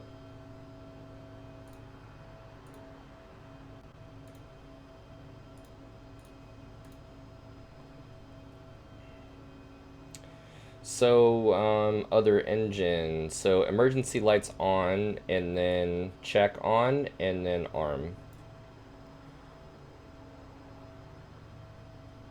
External power, pack off. Anti-ice. APU bleed off. Pack on. APU bleed as required. Emergency pressure right there. Okay.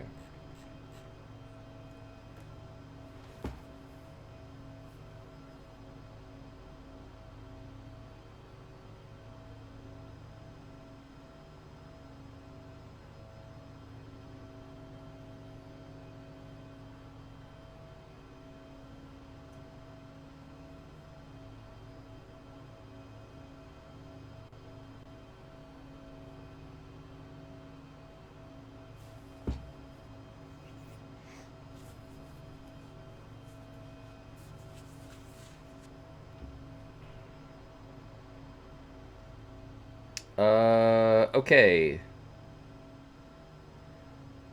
Circuit breaker. So before taxi, circuit breaker set.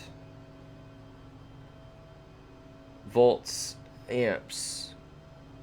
All right, we've got good batteries. Manual mode, governor, left and right windshield. Spoilers checked. So let's go extend, and they do extend. Let's go to arm, and they're retracted. Flaps set for takeoff. Flight controls free and correct. Rudder boost verify on. Passengers brief. Aircraft lighting on is required. Let's go nav recognition. Strobe.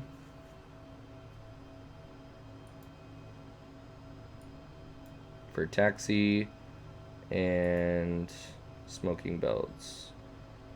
Nose steer. Yeah, the before taxi flow, these flows make no sense, dude. Hydraulics are good, and parking brakes. So let's go ahead and taxi over there.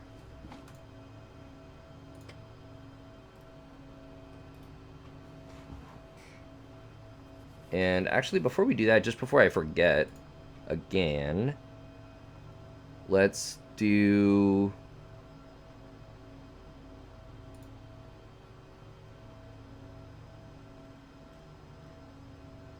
10.3 on nav 1, and then 15.7 on nav 2. This will be nav 1 with a course of 301 and then a bearing from VOR2. Cool.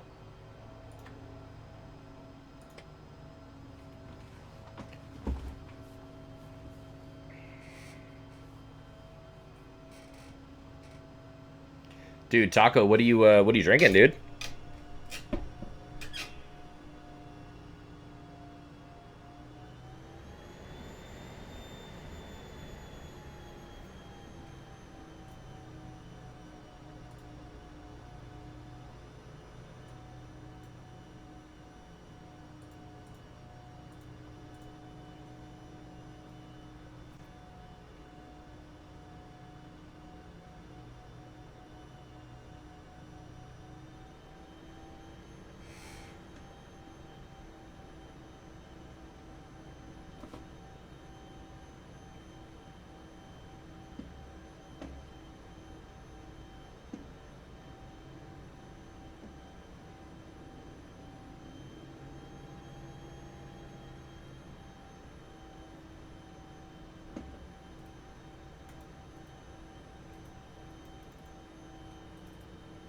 Yeah, so from this point of view, with the dots lined up, it's like if the line's gonna hit this knob right there. That's interesting.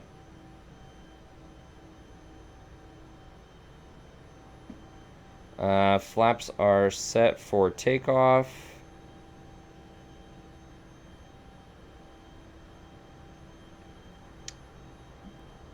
We've got engine sync is off, APR is on, is armed. We're trimmed. White Claws, but I ran out now to onto maybe something with gin in a bit. Ooh, what did you say you were gonna drink? Dude, I was gonna run down to CVS and get a chaser, but I was gonna kill the rest of the Captain. My girlfriend got me a celebratory bottle of Captain of the spiced rum to celebrate a successful interview, the job interview, and doing a little bit of work on that, dude. Maybe some like root beer. Dude, spiced rum and root beer. Oof.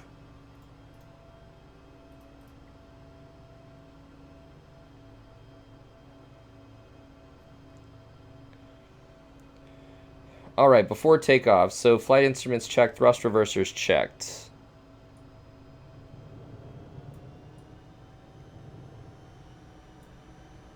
Thrust reversers checked. N1 bugs, takeoff data, nav equipment, flaps set for takeoff trims. Takeoff briefing, high flow off. Yeah, she's so great, man. She's freaking amazing for so many reasons. So supportive, man. She's like my rock through this whole process. Radar, wing stab nacelles. So bam. Oh, actually, we got wings and stab and nacelles. APU shutdown. All right, so let's go bleed off and start stop off, master off. We are trimmed for our percent MAC. Line up. Let's get probes on. Probes on. Recognition on.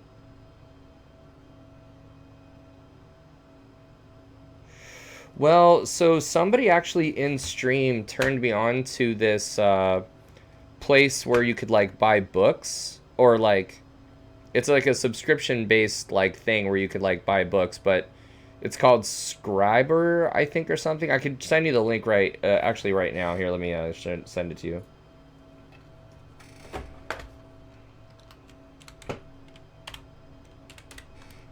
Oh, Scribed. That's right.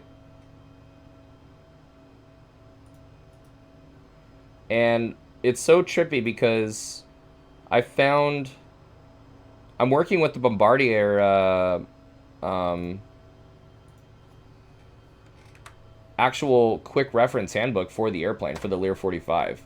So I just have I have a $10 a month subscription to this thing because I just keep coming back to if I need to continue applying to jobs like and they're flying different airplanes. Now I can all the AFMs and everything are all like, well, not all of them, but there are a lot that I've got from that website. It's really, really crazy, dude.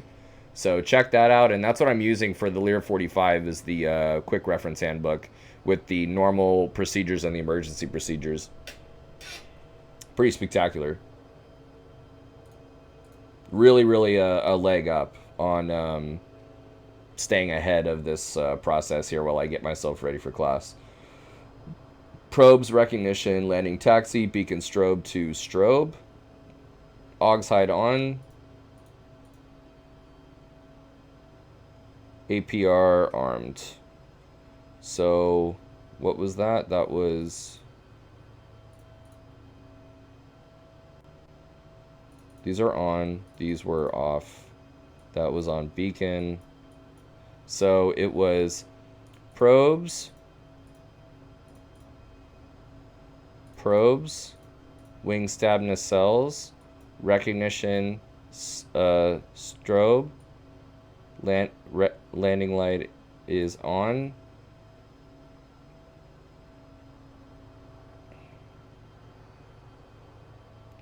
Oh yeah, dude, no, this is, go check it out for yourself, man. This is like, it's a great resource, dude. It's crazy. I couldn't believe it because I was kind of doing the same thing. I was kind of just like asking some limited number of friends that I have that are actually out there doing professional. A lot of my friends are like, the people that I fly with are, they're in the process of like applying or like starting to go through training. They're not I only know a very small handful of people that are actually out there and qualified. So I don't have a lot of resources and stuff, but just being able to couple those resources with the sim like this and get familiar, dude, invaluable. After takeoff. Okay, cool. So let's go ahead and go. We're trimmed for takeoff. We're flaps set.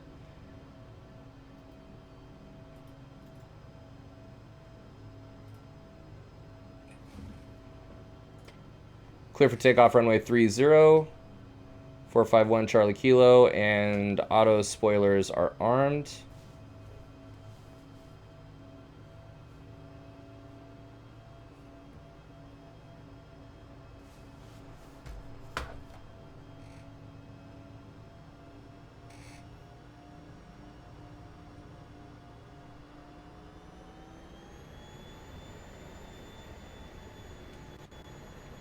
On a downwind leg, we're looking at about 68, 67, 68% N1. I actually don't know what I should be using. If I should be using N1 or N2 or fuel flow.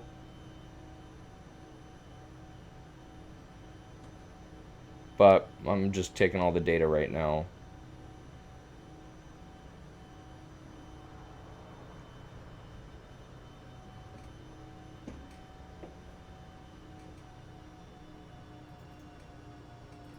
Yeah, so it seems like if I have center lines go right through this knob right here, it looks like the nose is on the center. Okay. Let's go toes down.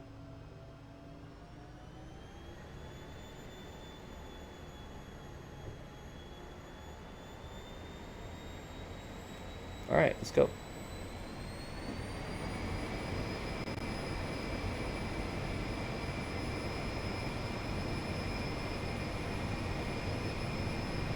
Systems are green. Airspeed's alive. V1. Rotate. V2. Gear up, flaps up. Power back.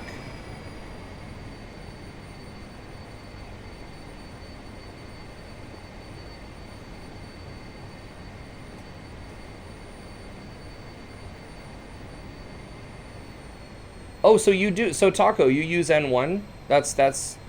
Is that right? I mean, it just like seems like it's an easy number. I mean, N2 is also right there. I mean, it's just like front and center. I don't know why I wouldn't.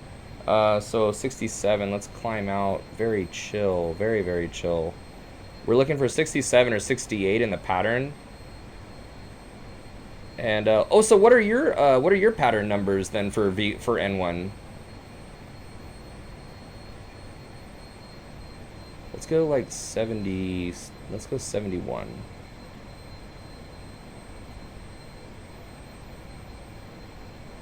Okay, so after takeoff, gear up, flaps up, yaw damper.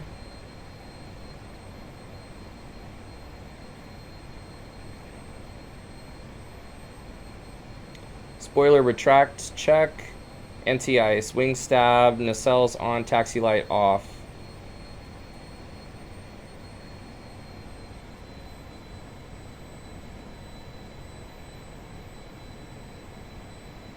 Ignition off, APR off. Climb, no smoking belts. Pressurization, altimeters 1, 2, and 3. Recognition off. Oxygen checked. Crosswind.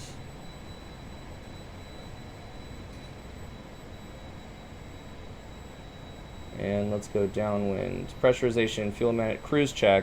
Pressurization, fuel management, engine instruments, other systems, monitor.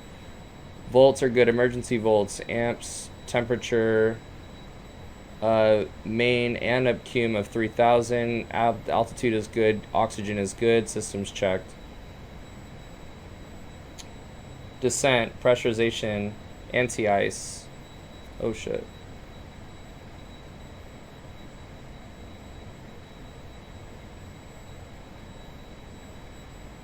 Dude, we got some sick control right now for like hand flying this thing.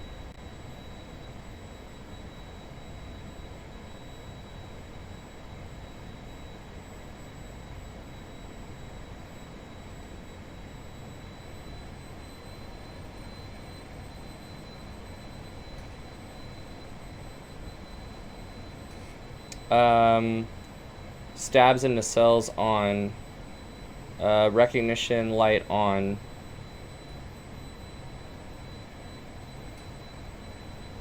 Passengers brief. Smoking belts on. Fuel quantities. Landing data. 19,000 pounds. Approach of 132. REF of 122. Let's watch the altitude.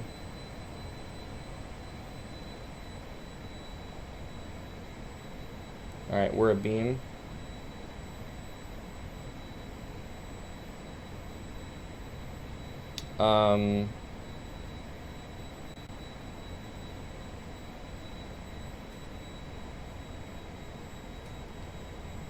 High flow off, engine sync off, and 19,000 pounds at sea level at 20 Celsius is 2,700 feet of roll. Spoilers armed.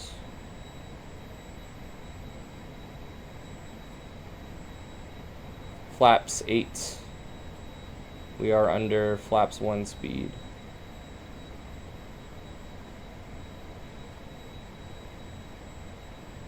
Augs hide on.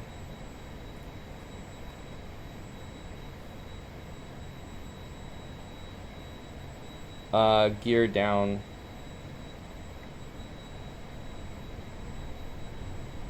Landing taxi light on is required.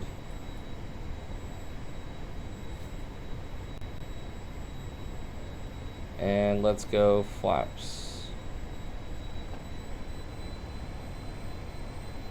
200, and then we'll take the speed down to 150 for flaps full on base. Oh, let me see what you said actually. Rotate, keep at least 85% until 400, and then pull to 75%. Then at pattern altitude, we hold around 60. Oh, what are your speeds? What's your speed downwind? Because yeah, I suppose 60%. That's kind of what I'm doing right now. But I think that's what I've had actually higher in, and I've been kind of going faster than I think I should be. I've been actually in the downwind. I've been doing 180, 175, and then just slowing in my downwind to base turn to because I have a flaps full of 150, and an approach speed of 133. So I try and just be like power reduce in the turn with a little bit of nose up trim to bring in the speed, and then full flaps, during that turn kind of. So I kind of configure in the turn. I don't know if that's like a no-no or. But this like 60% seems really nice at 160 knots. Actually, I probably can get that down to 150. I could probably get full flaps speed right now and work my way down to 1,600 feet for the final approach fix altitude.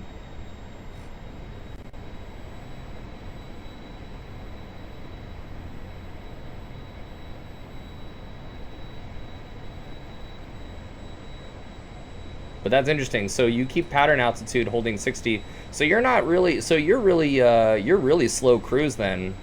60%. Your angle of attack is probably pretty significant. Or your at least your pitch attitude. Your with respect to the horizon pitch attitude.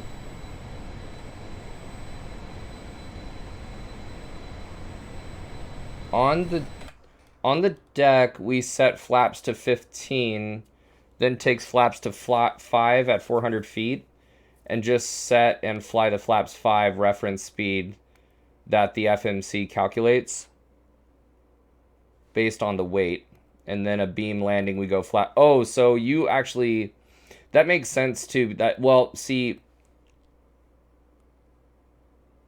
I think that might be something that only you would do that I would not do, because this plane isn't that heavy to be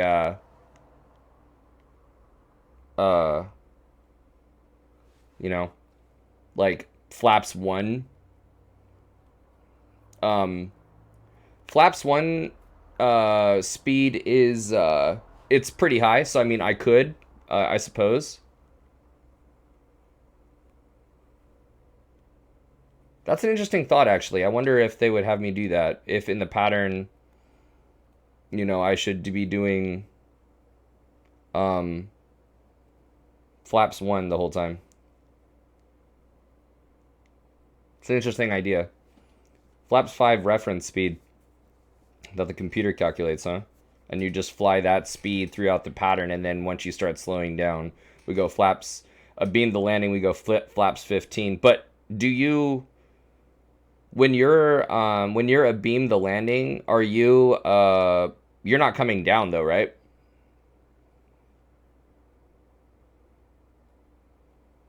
We go flaps 30 at base.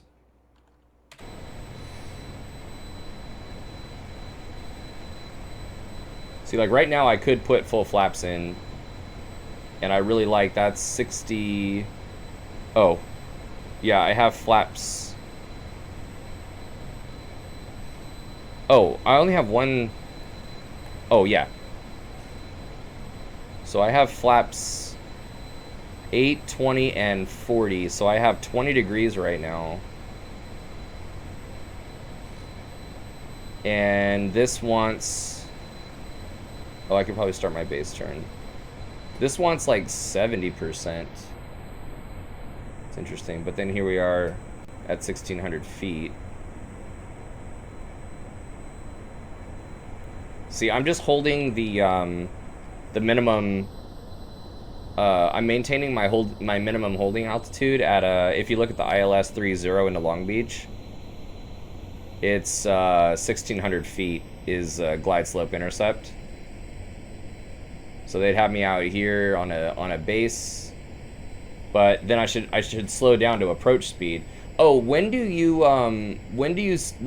you guys slowing down to your approach speeds? Like your approach, when do you slow down to approach speed, and when do you slow down to ref? Gear down 3 green, flaps, let's go flaps full.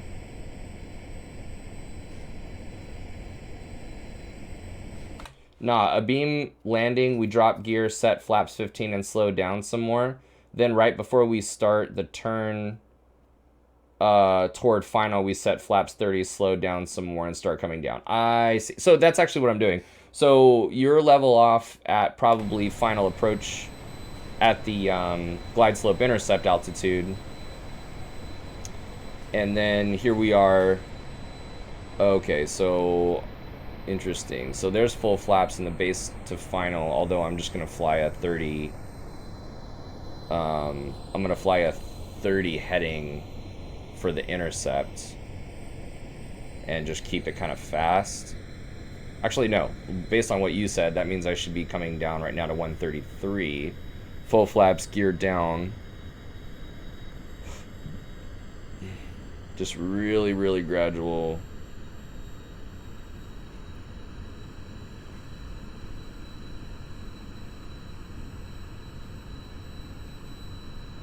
So trimmed for 16. Dude, check that fucking round out right there, dude. That should be 133 right there. Gas up a little bit.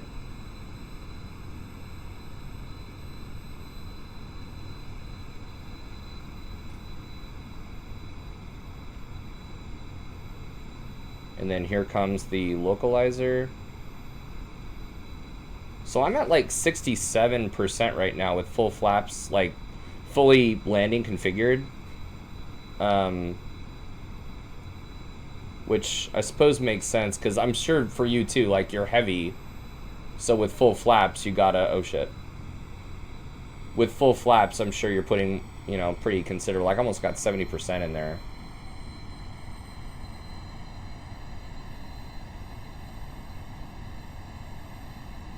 And then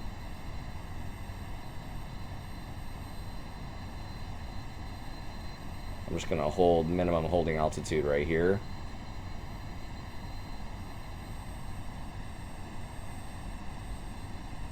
Until the flare. See, that's actually the thing that I'm practicing. I want to practice the most, right, in these sessions, other than learning what the, generally speaking, what the numbers are.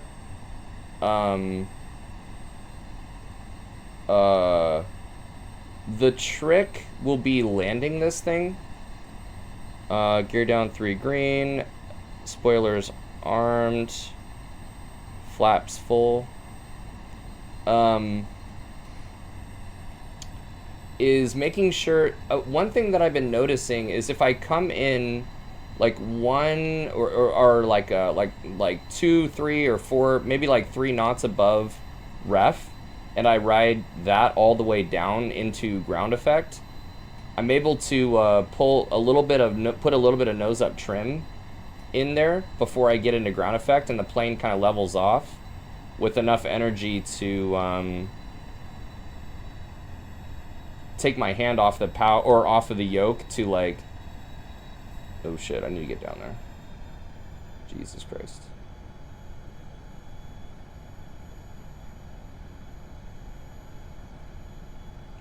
Yeah, basically I'm trying to carry a little bit more, tiny bit more energy into ground effect, so that I can trim nose up in the flare, pull back with my level off with my prosthesis, and actually go power idle, because I know you need to go power idle in ground effect, but I need to make sure that the airplane isn't so heavy that, you know, it's like extra stress on my arm or something on my prosthesis. So I'm just kind of figuring out what the right steps need to be for the transition you know, for the level off in the flare situation. So see here, I'm supposed to be, ref is 122. Not, it's the incorrect speed is on the indicated airspeed right now. I just know from the data table it's 122. So let me actually put a little more, and I'm gonna try and hold 124. Right, that would be 2 knots more.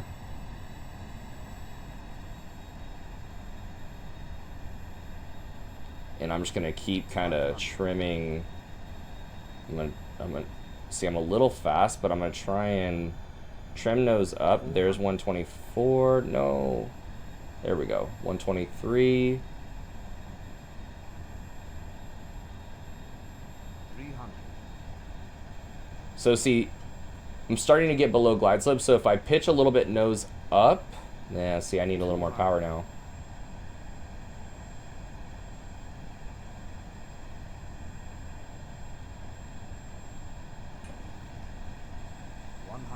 So see, like right here, I'm keeping the power, a little bit of nose up trim, 30. 20. idle, and see, it kind of came up on its own. I wasn't touching the yoke that time.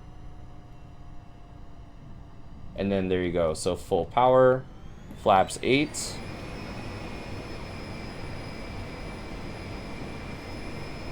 I'm just trying to work that out. Positive rate, gear up, flaps up.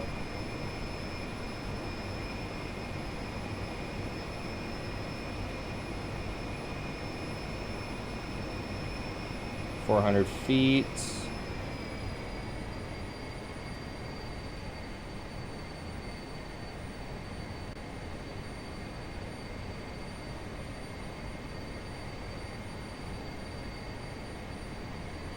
And try that again. Go around autopilot, disengage, thrust levers, flaps 8, gear up, climb V approach, and then plus 20, spoilers retract, check. After takeoff, gear up, flaps up, yaw damper as required. And there's TPA.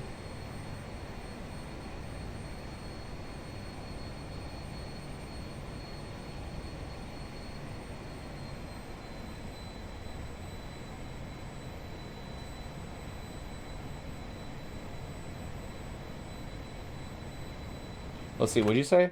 You said, yeah, that might be different from our planes because we have to go idle as the main mounts are touching down. So my first landing in the sim nearly threw me out the seat because I thought I was supposed to be idle in the flare, like every other plane I've flown until now, and we landed pretty hard. So you just fell out, dude. You just fell. That's interesting. Yeah, but you were probably on speed, and actually, by the time, were you like on speed? Because I'm talking about coming into ground effect with a few above, actually. And I've noticed at times if I'm on the power setting and if I'm on slope or like I start creeping, you know, I'm noticing like for a given power setting, it's actually a little too low and I'm trimming a little bit nose up to stay on slope, but then there goes your speed, right? So, by the time it's like okay, by the time you get into ground effect, but then going power idle is not a good idea because now you don't really have that energy.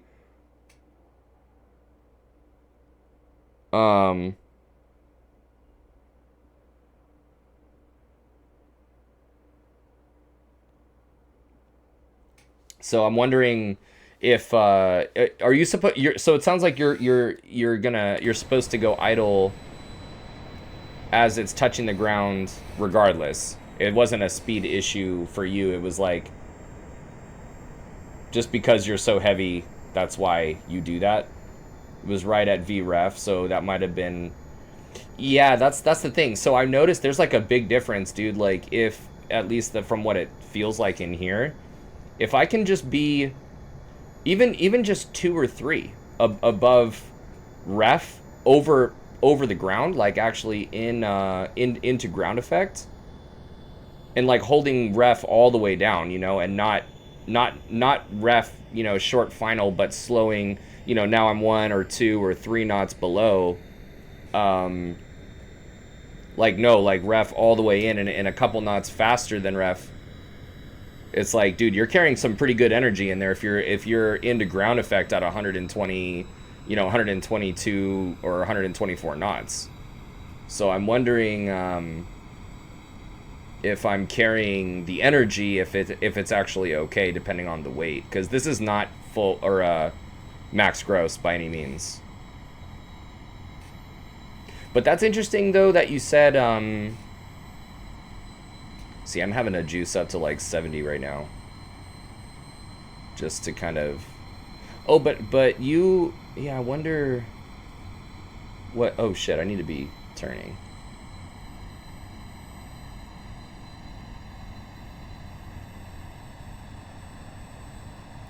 Because what I do know is that if the airplane is in trim, I should not have a problem with my arm, my prosthetic arm doing the flare. But I just want to make sure that I'm on the yoke as much as possible with my right hand, so that in case something happens with the arm, I'm right there and the plane doesn't just, not have anybody controlling it, So if I could just carrying a little bit more energy into ground effect and then trimming nose up as I'm going into the flare, the airplane kind of behaves on its own a little more favorably. The nose comes up on its own, and then I can leave the yoke for the power idle and then set it down, and then it has energy to be set down. Okay, but then here we are way too fast, so maybe 60% is what needs to be. Wow, I'm like totally off on my checklist.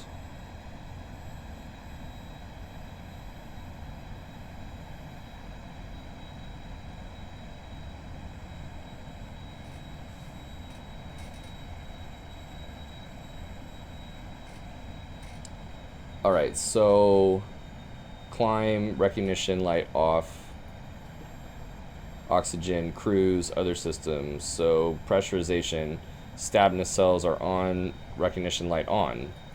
Landing,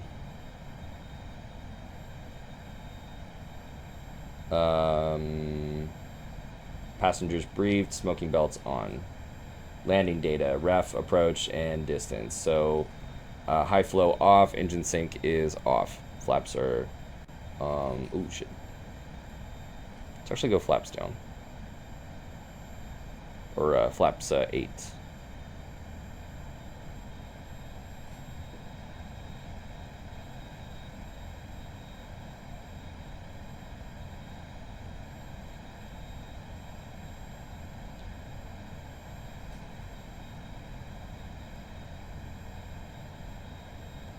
Uh, 19,000 pounds. Approach is V approach is 132, 122 is ref. 19,000 at sea level at 20 Celsius is 2,700 feet. Spoiler is set to arm. I'm actually gonna hold 2,000 out here. Flaps 8 or 20, augs hide on, and then gear down. And we're good on hydraulics, electrical amps, hydraulics, cabin altitude, oxygen. Let's go flaps 20. We're under 200.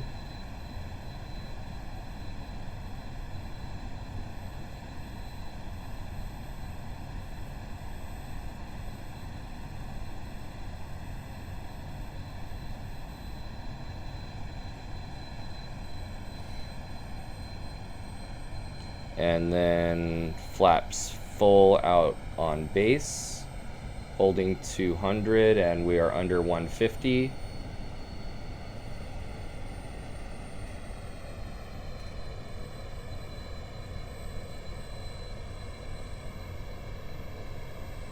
Pretty nice, actually. We're doing kind of in the top of the flaps, the full flaps extend stuff. Holding let's go back up to 2000. Slowing down now to approach of 133. This is a nice lap, I would say.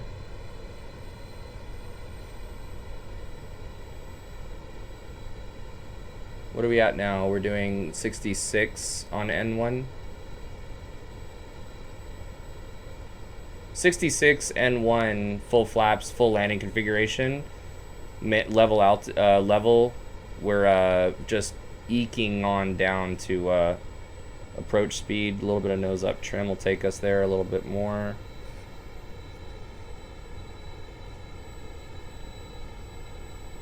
I'll actually fly the 45, take it down to 1006.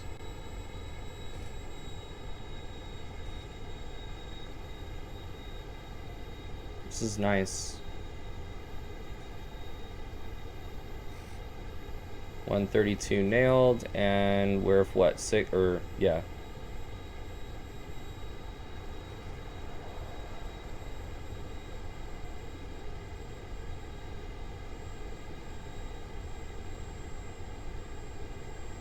There's 1600. Add a bit of power. Some nose up trim.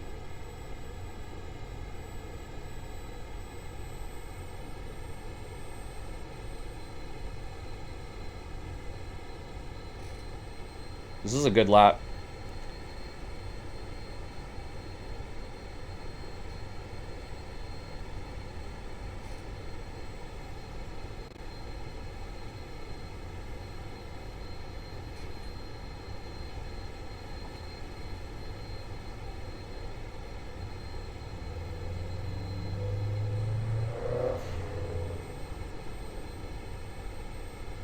We just need to intercept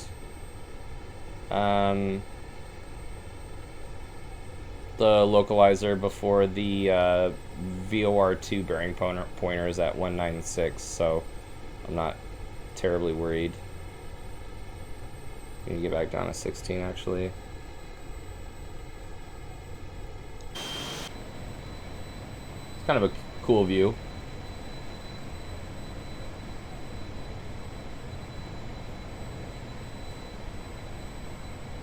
Alright, here comes the localizer.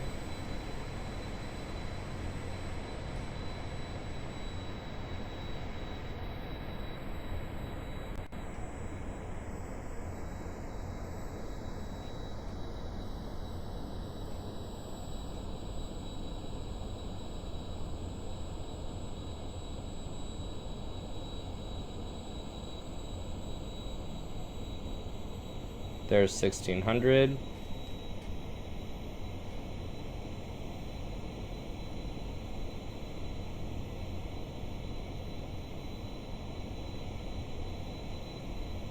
And coming up to the final approach fix, we've got gear down, 3 green. Spoiler is auto spoiler is armed, full flaps, and that's it. We're doing good. Let's get down there. Power reduce. Let's try your number, Taco. 55, you said.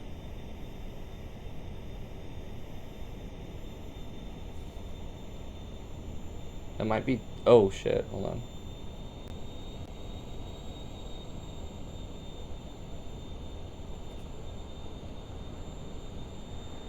That might be too low. Actually, that might be right on. Yeah, that might be right. That might be right on, dude.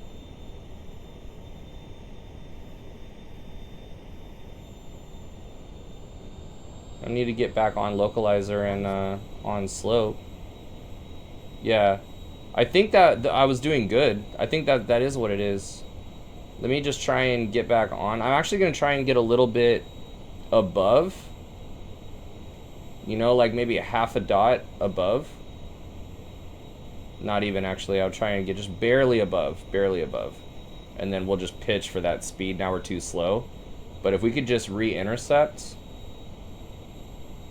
and then come back down, I think that would be good. In fact, power reduce. No. Need a power increase. Nah, see, damn, that got messed up.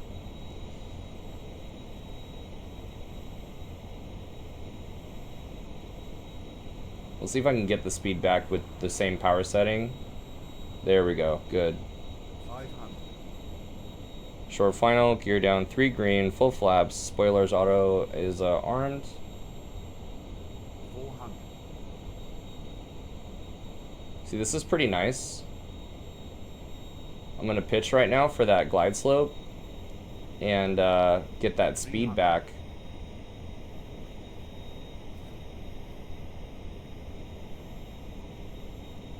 It's actually, it seems to like 60, I guess. So see, right in here. 100. So see, I'm actually I'm slow. I'm like 120, but I'm still gonna go nose up trim. 30. And then idle, back pressure. Let's do one more. Flaps 8.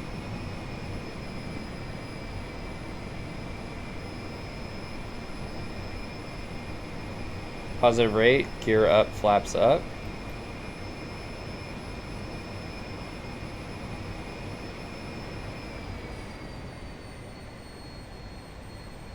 Go around autopilot, disengage, thrust levers, take off as required. Flaps 8, gear up, climb at V approach. After takeoff, gear up, flaps up, yaw damper is required. Spoiler retract, check. Anti-ice, thrust levers, wing stab, and nacelles on. Taxi lights off. Oh shit, hold on, damn it. Taxi light off. Left and right ignition off, APR off. Okay.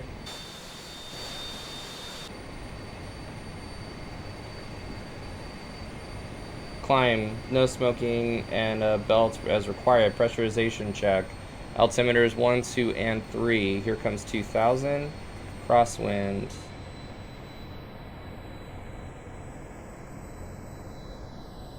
Bring the power back.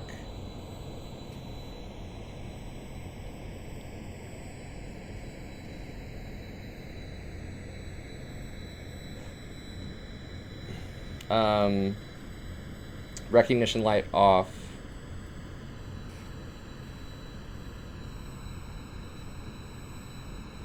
Pressure, cruise check, pressurization checked, fuel management, engine instruments check, other systems. Volts are good at 28, emergency volts good at 28, and turn downwind. Let's go back down to 2000. Temperature's good, main and accumulator hydraulics 3000, cabin altitude is good, oxygen is good, systems check complete. Head on down to 2000, level here, and 65%. Let's try that. 65.0 on the dot. It's noise.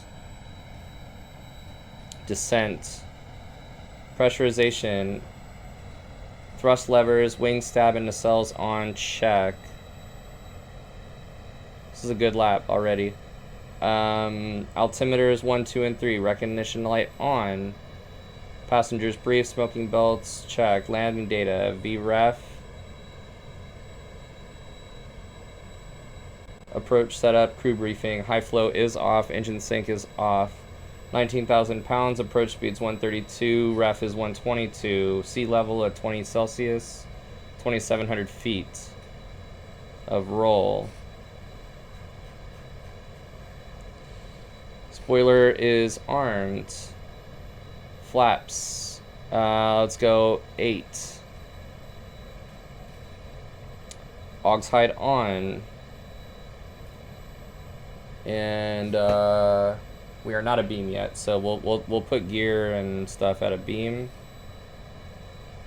Yeah, this is a good one, although I'm off my altitude a little bit.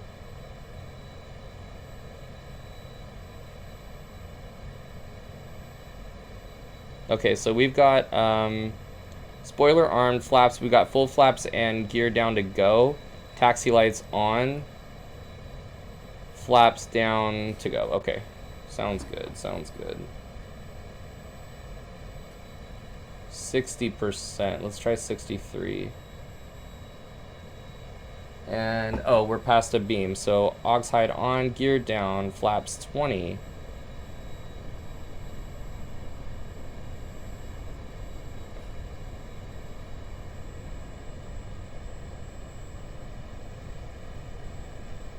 Dude, I'm like way more on top of it on this one. Damn.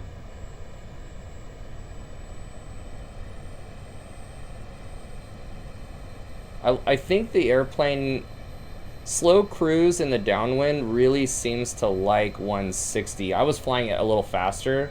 I was flying it like 180 and then slowing it down like really like a big power cut, but I think it's moseying along, but I think it's happy in the slow cruise at 160. Gear down 3 green.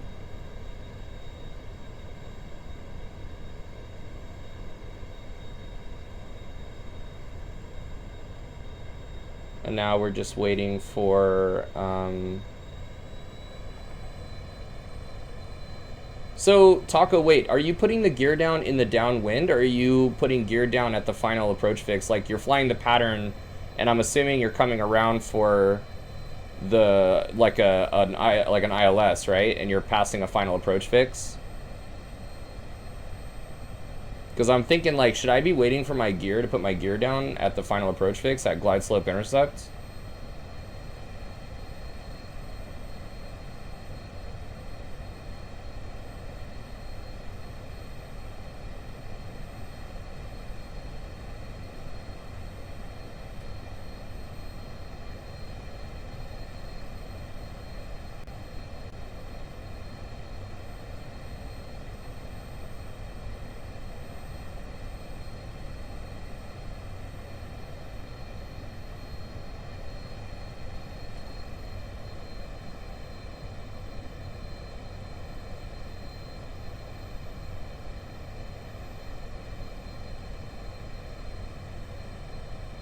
Alright, we still got one more notch of flaps.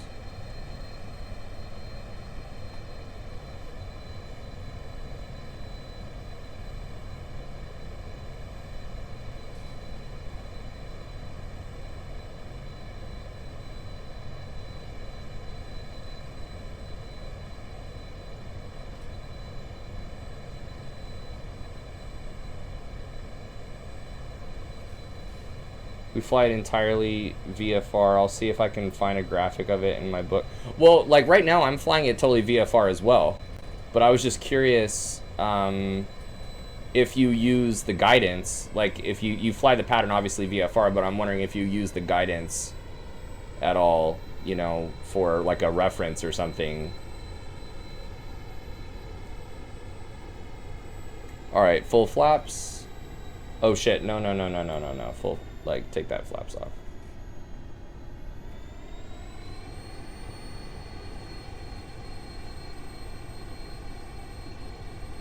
I gotta be careful of that, man. I've been, like, over speeding those.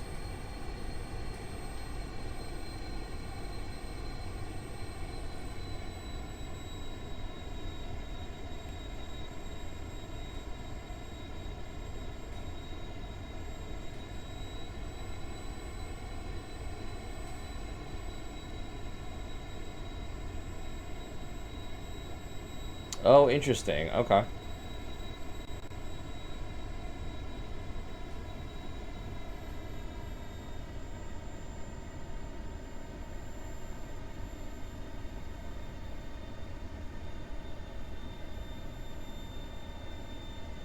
Yeah, because I had assumed... I was watching a couple of guys fly the pattern for their landings, like the required landings in the same, or I think they were doing a Lear 60 or whatever, but they were the captain had made the comment like, oh, like we don't have the ILS put in, can you put the ILS in? And I'm sure like different places do it differently or whatever, but I was like, oh, that's a good idea, you know.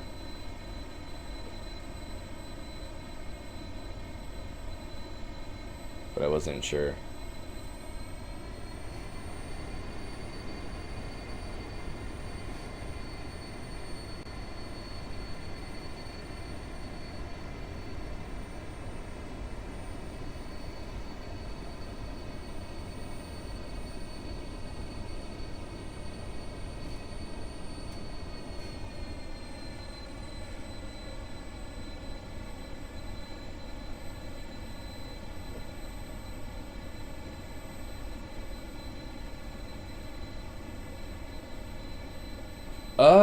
Oh, my bad, dude. Duh. Like, okay, that makes sense. That makes sense.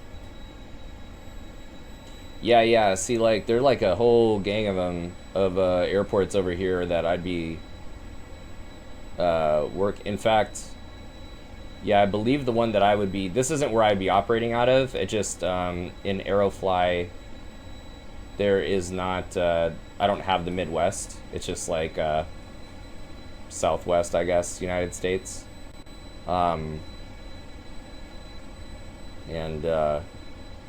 so I thought, if I'm gonna, but one of my home airports is Long Beach, so I figure why not, I know the ILS frequencies and like the altitudes and all that, but yeah, I figured if you did, you'd probably be using that,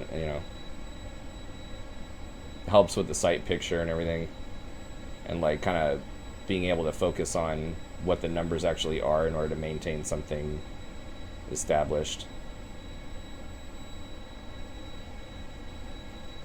Alright, geared down, 3 green, full flaps, spoilers armed. I'll make this one a full stop and take a break. Play some Fallout, dude.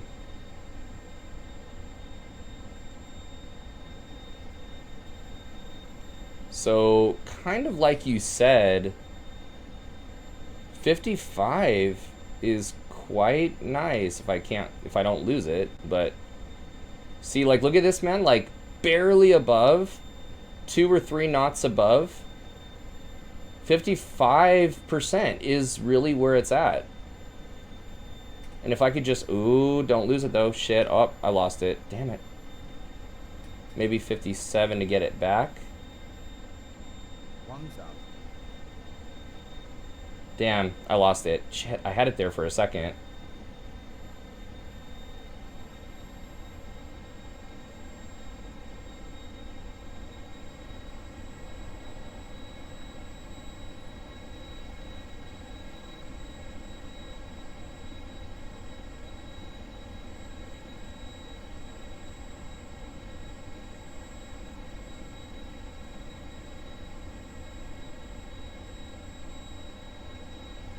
Oh, I see. Yeah, because it seems wanting to creep up into the 60s. Yeah. Oh, wow. Okay, well, that makes way more sense. 500. But see, now I'm quite fast. 400.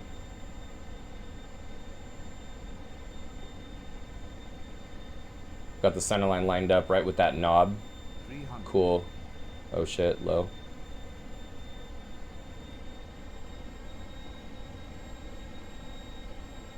200.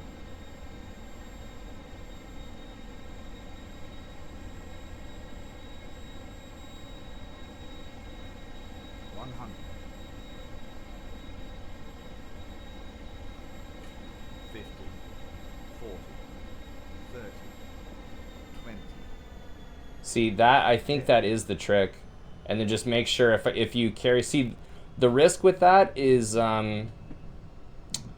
if you put too much nose up trim in there, or you pull back too much, you're carrying all that energy into ground effect. We all know what's going to happen. So just, got to be really, really surgical with the nose up trim, I think, if I'm going to leave the yoke for a second to go power idle. I wonder if they're going to work with me in the sim if I could just call for the co-pilot to give me power idle,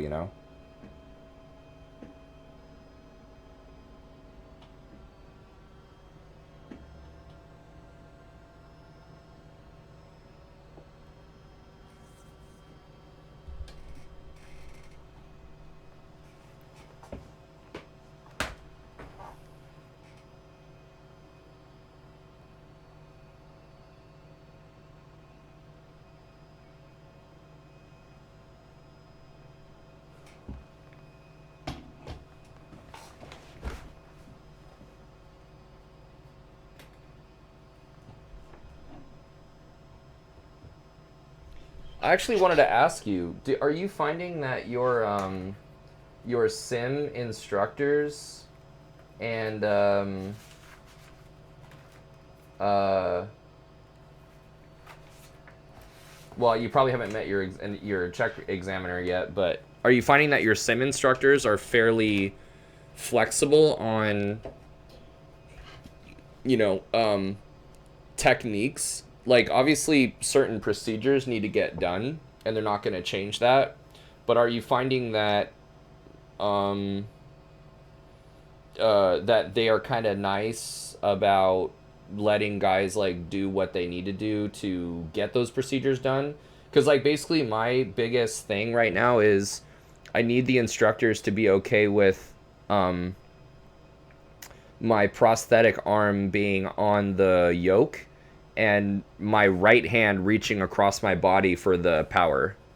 And that's just like an unconventional technique, you know. But I can fly these numbers. I know that if I was in the sim, especially with a lot of practice, I could fly these numbers like crazy tight. And so I'm hoping that by putting all this chair flying in, like I do, I fly these numbers and they don't really give a shit because they're like, dude, like those numbers are great, you know. I don't know if they're like, no, you need to do it this way, or you're like, no, no, no. Like in my experience, my instructors have been pretty nice, and they're like, however I need to do it or something.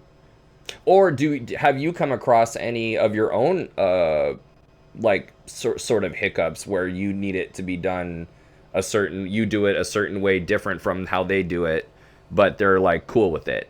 Has that come up at all in the sim?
Yeah, as long as the flows get done, they don't really care the order you do it. Oh, it's mostly technique. For the prosthetic, I'm not sure if they'd have an issue since they might try to say you need to be able to key the mic or something.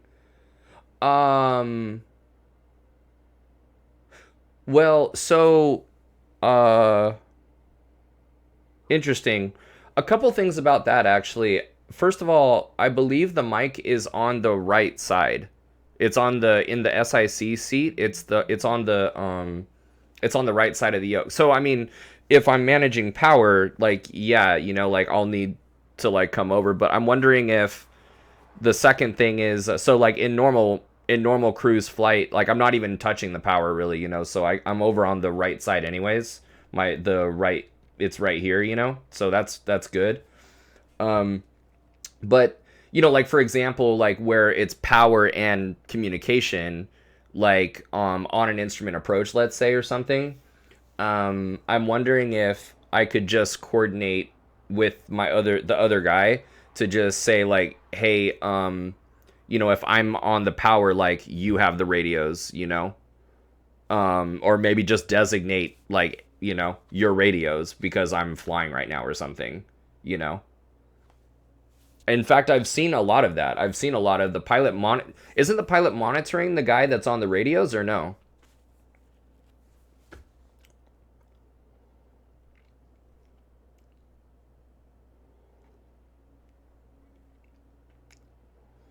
But it is helpful what you're saying, that they, because I keep hearing that, and that's like one of my biggest anxieties is going to training and the final week, they're not okay with um Oh, let's see here. Like every sim instructor I've had, this is very different recommendation techniques for doing things. So my experience has just been do what works for you. Yeah, we do that too, where pilot monitoring is handling comms while pilot flying is strictly. That's what I'm saying. So I mean, if I'm really, you know, if we both know what flows need to get done, and I'm actually the one flying, then he's got the radios anyways. So it's not a conflict of um, like Mike, I don't think, keying the mic, because if I'm flying, then he has the radio anyways. And if he's flying, then there's definitely no issue because my hand, I'm just doing the radio. Like so I think I'm really good there. Um, and the other thing too is I'm wondering from my unique situation, if I'm doing my required landings, then maybe like I just call for, like, I have my hand on the yoke the whole time and I'm just saying what power setting I want or something, and I can say, okay, power, I can call power idle at the right time, and just, it's a non-issue. There's no trim and then do this and two above and then trim and power idle back and trim, and like what, maybe they're like the power needs to be reduced at this time, like one of y'all like needs to do it, and then I can just be like, make it clear on the approach, like you will be doing, you have the power like when we're down there, and I'll set it on the ground. I'd like to think that it's something super chill, like that.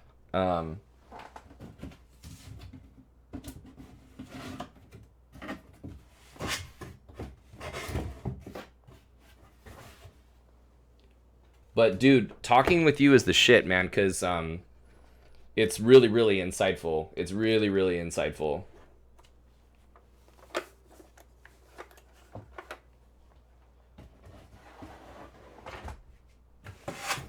I think it's oh, that's cool. That's good that you think that. I think I'm with you on it. My uncle, who's a UPS captain for like a long time. He's been flying for a fucking super long time. He said the same thing. A couple people that I've talked to say the same thing, and I think that's great. And I think what I'm doing now, though, with figuring out how to do it, if I do need to do it by myself, like it's helpful to know that, if the other guy's like passed out or something, that I could 100% do it. That and maybe that the sim is where I would experiment with that, but maybe ultimately in a normal situation we don't even mess with that. Like in real life, the other guy just tell him to do the power or something like that. But it's good to know. Like, I wish I could make this plane heavier though. I just can't make it any heavier, dude. I only have, and the sim kind of sucks, dude, because there's so much that besides user interface that's like horrible, that is not that simulative, but it works like a dream in comparison to the Lear 45 that's in FSX with zero functionality. So I'm not complaining really at all. But I do wish that I could refuel it and make it heavier, because I would take that to max gross, and then that way I really know what the speed needs to be. Because right now, I mean, it feels kind of light, I mean, dude, I'm only doing, let's see here. I think,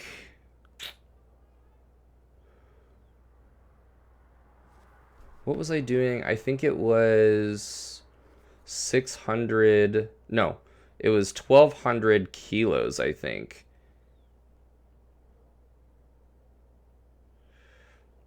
Okay, yeah, so I only had, I suppose that's, no, that's one third fuel capacity then, just over a third.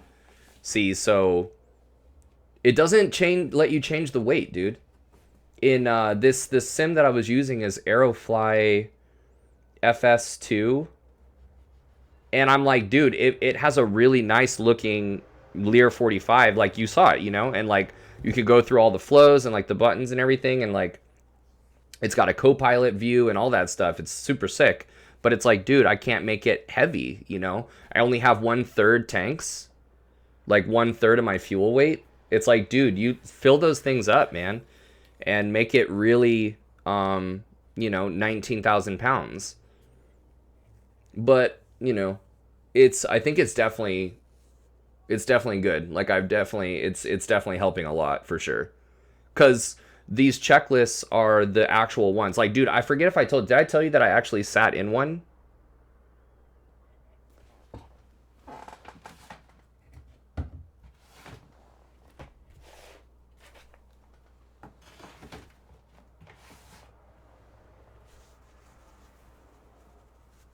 Yeah, so sitting in that one, it was sick because I brought my own checklist that I'd been using.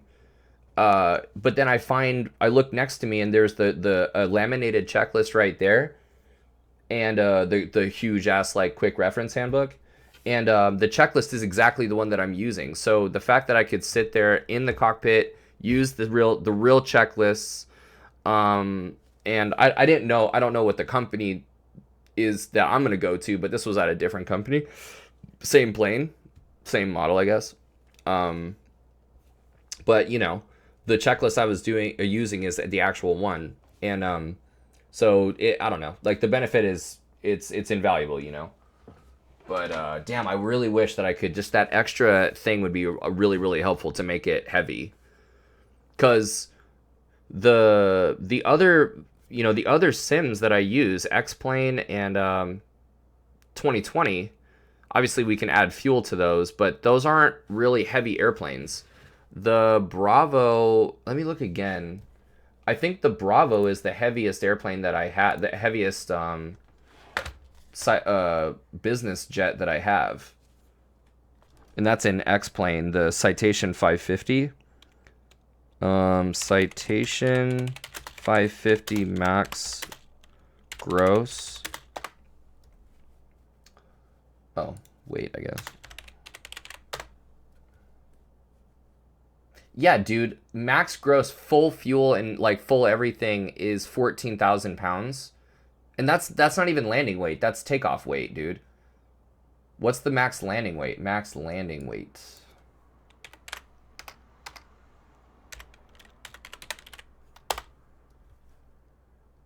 Bro, this is what I'm saying, man. It's like kind of killing me, dude. It's 12,700 pounds for the max landing weight for the 550. Oh, and then what for the CJ4?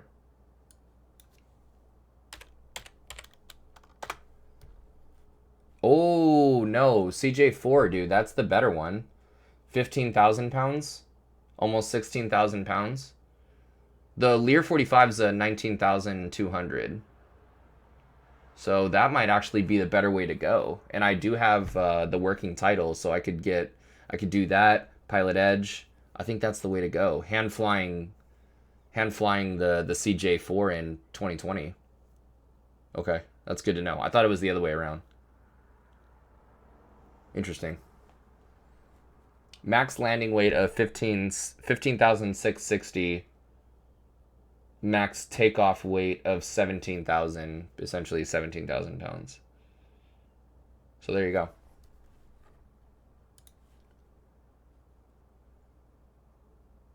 Yeah, max landing for the Lear 19,002. And then max takeoff is 21,4 or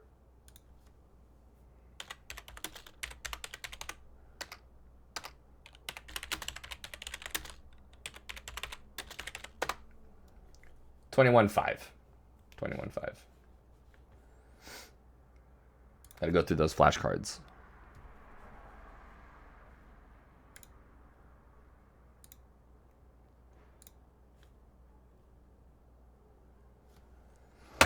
Yeah, so it's all helpful, dude. It's all good, man. It's all good.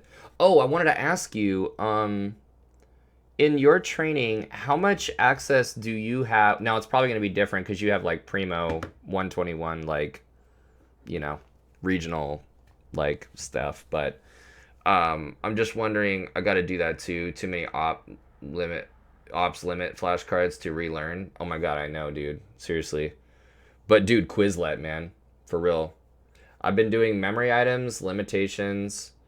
I have a set of cards for the like I think it's systems oral. So like the actual check ride.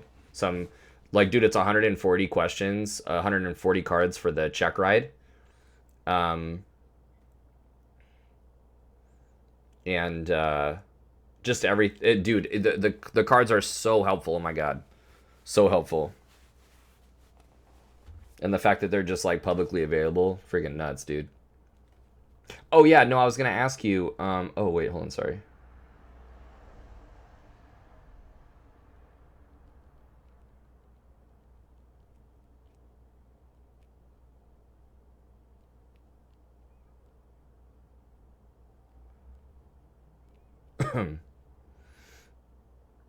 um, how much access to normal sim facilities that how much access do normal sims do you have? Because obviously it's expensive and special to go to like the level D like crazy sims, but just to like go do flows, like do you have access to like a facility on site to uh go run flows like with a partner or something like that, or like what's that like?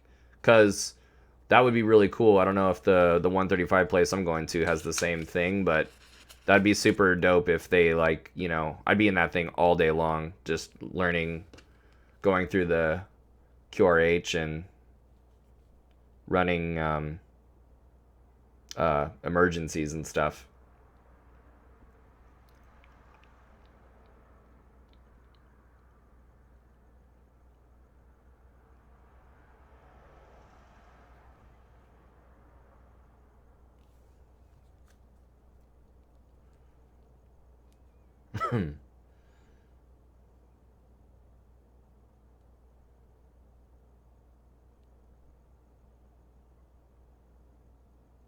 Wow.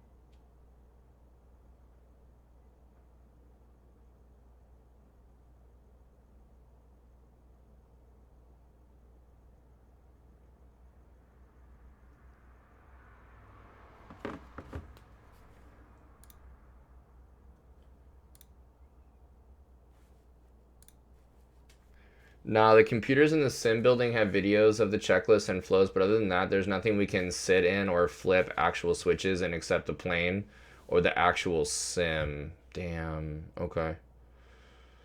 See, I wonder like if what I'm doing right now is actually better than a lot of what I'm gonna be able to do, you know, there. Especially if you're at a regional and that's true for you, then that's definitely gonna be true for me.